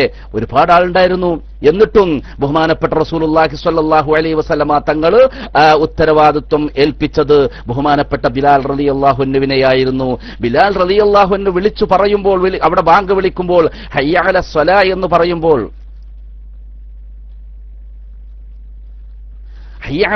എന്ന് വിളിച്ചു പറയുമ്പോൾ ആ വിളിക്കുത്തരം ചെയ്യാൻ വെളുത്തു വെള്ളാരം കല്ലിനേക്കാൾ വെളുത്ത ബഹുമാനപ്പെട്ട അബൂബക്കർ സിദ്ദീഖ് റളിയല്ലാഹു അൻഹുവിന് ബാധ്യതയുണ്ട്. ഖുറൈശിയിലെ ഉന്നത കുടുംബത്തിൽ ജനിച്ച വളരെ കൂടുതൽ ശക്തനും വളരെ അജയ്യനായ ബഹുമാനപ്പെട്ട ഉമർ ഇബ്നുൽ ഫാറൂഖ് റളിയല്ലാഹു അൻഹുവിന് ഉത്തരം ചെയ്തേ പറ്റൂ ഇങ്ങനെയല്ലേ ഇസ്ലാം നമ്മെ പഠിപ്പിക്കുന്നത്? ഇപ്പോഴും അങ്ങനെ തന്നെയല്ലേ? ഏത് ചെറിയ ആൾ വിളിച്ചാണെങ്കിലും സത്യത്തിൽ ഹയ്യ അല സ്വലാ എന്ന് വിളിക്കുമ്പോൾ ആ വിളിക്ക് ഉത്തരം ചെയ്യണം എന്ന് പഠിപ്പിക്കുന്ന ബഹുമാനപ്പെട്ട നമ്മുടെ ഇസ്ലാം. ഏതായാലും ശരി, എന്റെ പ്രിയപ്പെട്ട സഹോദരങ്ങളെ, ആ ബാങ്ക് വിളിയുടെ വിവിധങ്ങളായ വശങ്ങളിലേക്ക് ഇറങ്ങിച്ചെന്നുകൊണ്ടുള്ള ഒരു ചർച്ചയായിരുന്നു നമുക്ക് ഇന്ന് ബഹുമാനപ്പെട്ട ദാരിമി ഉസ്താദ് നൽകിയത്. അല്ലാഹു സുബ്ഹാനഹു വ തആല അദ്ദേഹം പറഞ്ഞതും നമ്മൾ കേട്ടതുമൊക്കെ സ്വാലിഹായ അമലായി നാളെ പാരത്രികമായ ലോകത്ത് മതിയായ പ്രതിഫലം ലഭിക്കുന്ന പ്രവർത്തനമായി നമ്മിൽ നിന്നും കബൂൽ ചെയ്യുമാറാവട്ടെ. ഇനിയും ഇതുപോലെയുള്ള ക്ലാസുകൾ നമുക്ക് നമ്മുടെ ക്ലാസ് റൂമിൽ വന്ന് അവതരിപ്പിക്കാനും അത് നമുക്ക് കേൾക്കാനും ഒക്കെയുള്ള മഹത്തായ തൗഫീഖ് അല്ലാഹു പ്രദാനം ചെയ്തു തരുമാറാവട്ടെ. റഹ്മാനായ രാജസയ്യിദായ തമ്പുരാൻ ബഹുമാനപ്പെട്ട ജലീൽ ദാരിമി ഉസ്താദിനെ പോലെയുള്ള മഹാപണ്ഡിതന്മാരുടെ അവരുടെ ഇൽമ് വേണ്ടതുപോലെ ഉപയോഗപ്പെടുത്താൻ നമുക്ക് അല്ലാഹു തൗഫീഖ് നൽകുമാറാവട്ടെ. അവരുടെ ഇൽമ് ഈ സമുദായത്തിന് ഉപയോഗപ്പെടുന്ന രീതിയിൽ അത് പ്രതിഫലിപ്പിക്കാനുള്ള എല്ലാവിധ തൗഫീഖും സാഹചര്യവും അവർക്കും അല്ലാഹു കൊടുക്കുമാറാവട്ടെ. പൂർണ്ണ ആരോഗ്യത്തോടുകൂടെ ദീർഘായുസ് നൽകി അവരെയും അതുപോലെയുള്ള നമ്മുടെ ഈ ക്ലാസ് റൂമിന് നേതൃത്വം നൽകുന്ന മറ്റു ഉസ്താദന്മാരെയും അല്ലാഹു അനുഗ്രഹിക്കുമാറാവട്ടെ. റഹ്മാനായ രാജസയ്യിദായ തമ്പുരാൻ നമ്മുടെ ഉസ്താദന്മാരിൽ പലരും രോഗികളാണ്. റഹ്മാനായ തമ്പുരാൻ അവരുടെ എല്ലാവരുടെയും രോഗം ശിഫയാക്കി കൊടുക്കുമാറാവട്ടെ. ഇനിയും ഒരുപാട് കാലം നമുക്ക് നേതൃത്വം നൽകാനുള്ള ആയുരാരോഗ്യ സമ്പൽ സമൃദ്ധി കൊടുത്തല്ലാഹു അനുഗ്രഹിക്കുമാറാവട്ടെ എന്ന് ദുആ ചെയ്യുകയാണ്. സമയം വൈകിയെങ്കിൽ ക്ഷമിക്കണം എന്ന് ആവശ്യപ്പെടുകയാണ്. റഹ്മാനായ രാജസയ്യിദായ തമ്പുരാൻ ഇനിയും ബുശ്റാക്കുമുൽ യൗം എന്ന നമ്മുടെ ഈ മഹത്തായ ഈ സന്ദേശം ഇനിയും നമുക്ക് ഒരുപാട് മുന്നോട്ട് പോകേണ്ടതുണ്ട്. നമ്മൾ തുടങ്ങിയിട്ടേ ഉള്ളൂ.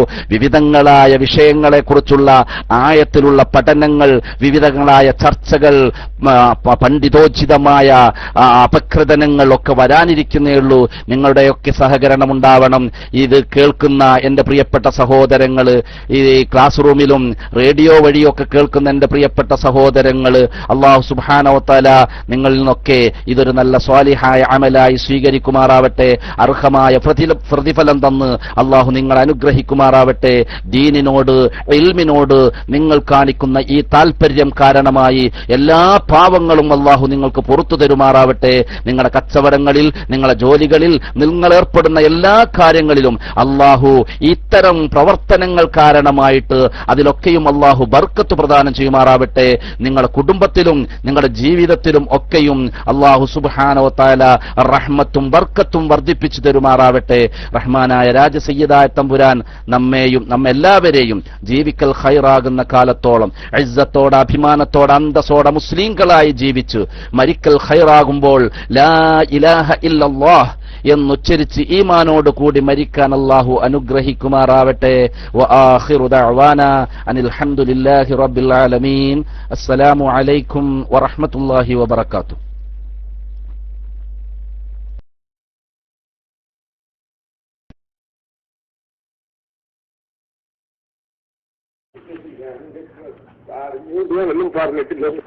ബുശ്റാകുമുൽ യൗം, ബുശ്റാകുമുൽ യൗം, ബുശ്റാകുമുൽ യൗം, ബുശ്റാകുമുൽ യൗം. ഈമാനും ഇസ്ലാമും ഇഹ്സാനും അറിയാൻ ഒത്തുചേരാം നമുക്കീ വഴിത്താരയിൽ. ബുശ്റാകുമുൽ യൗം, ബുശ്റാകുമുൽ യൗം, ബുശ്റാകുമുൽ യൗം, ബുശ്റാകുമുൽ യൗം.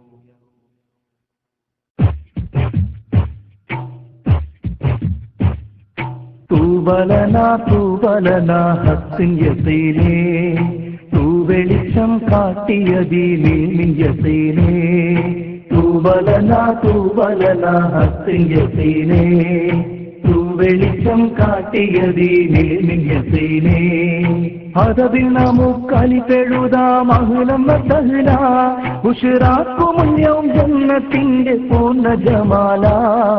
തൂബലനാ തൂബലനാ തൂബലനാ തൂബലനാ തൂബലനാ ഹഖിൻ യഖീനേ, തൂവെളിച്ചം കാട്ടിയതീനേ മിൻ യഖീനേ. തൂബലനാ തൂബലനാ ഹഖിൻ യഖീനേ, തൂവെളിച്ചം കാട്ടിയ ദീനേ മിയസീനേ.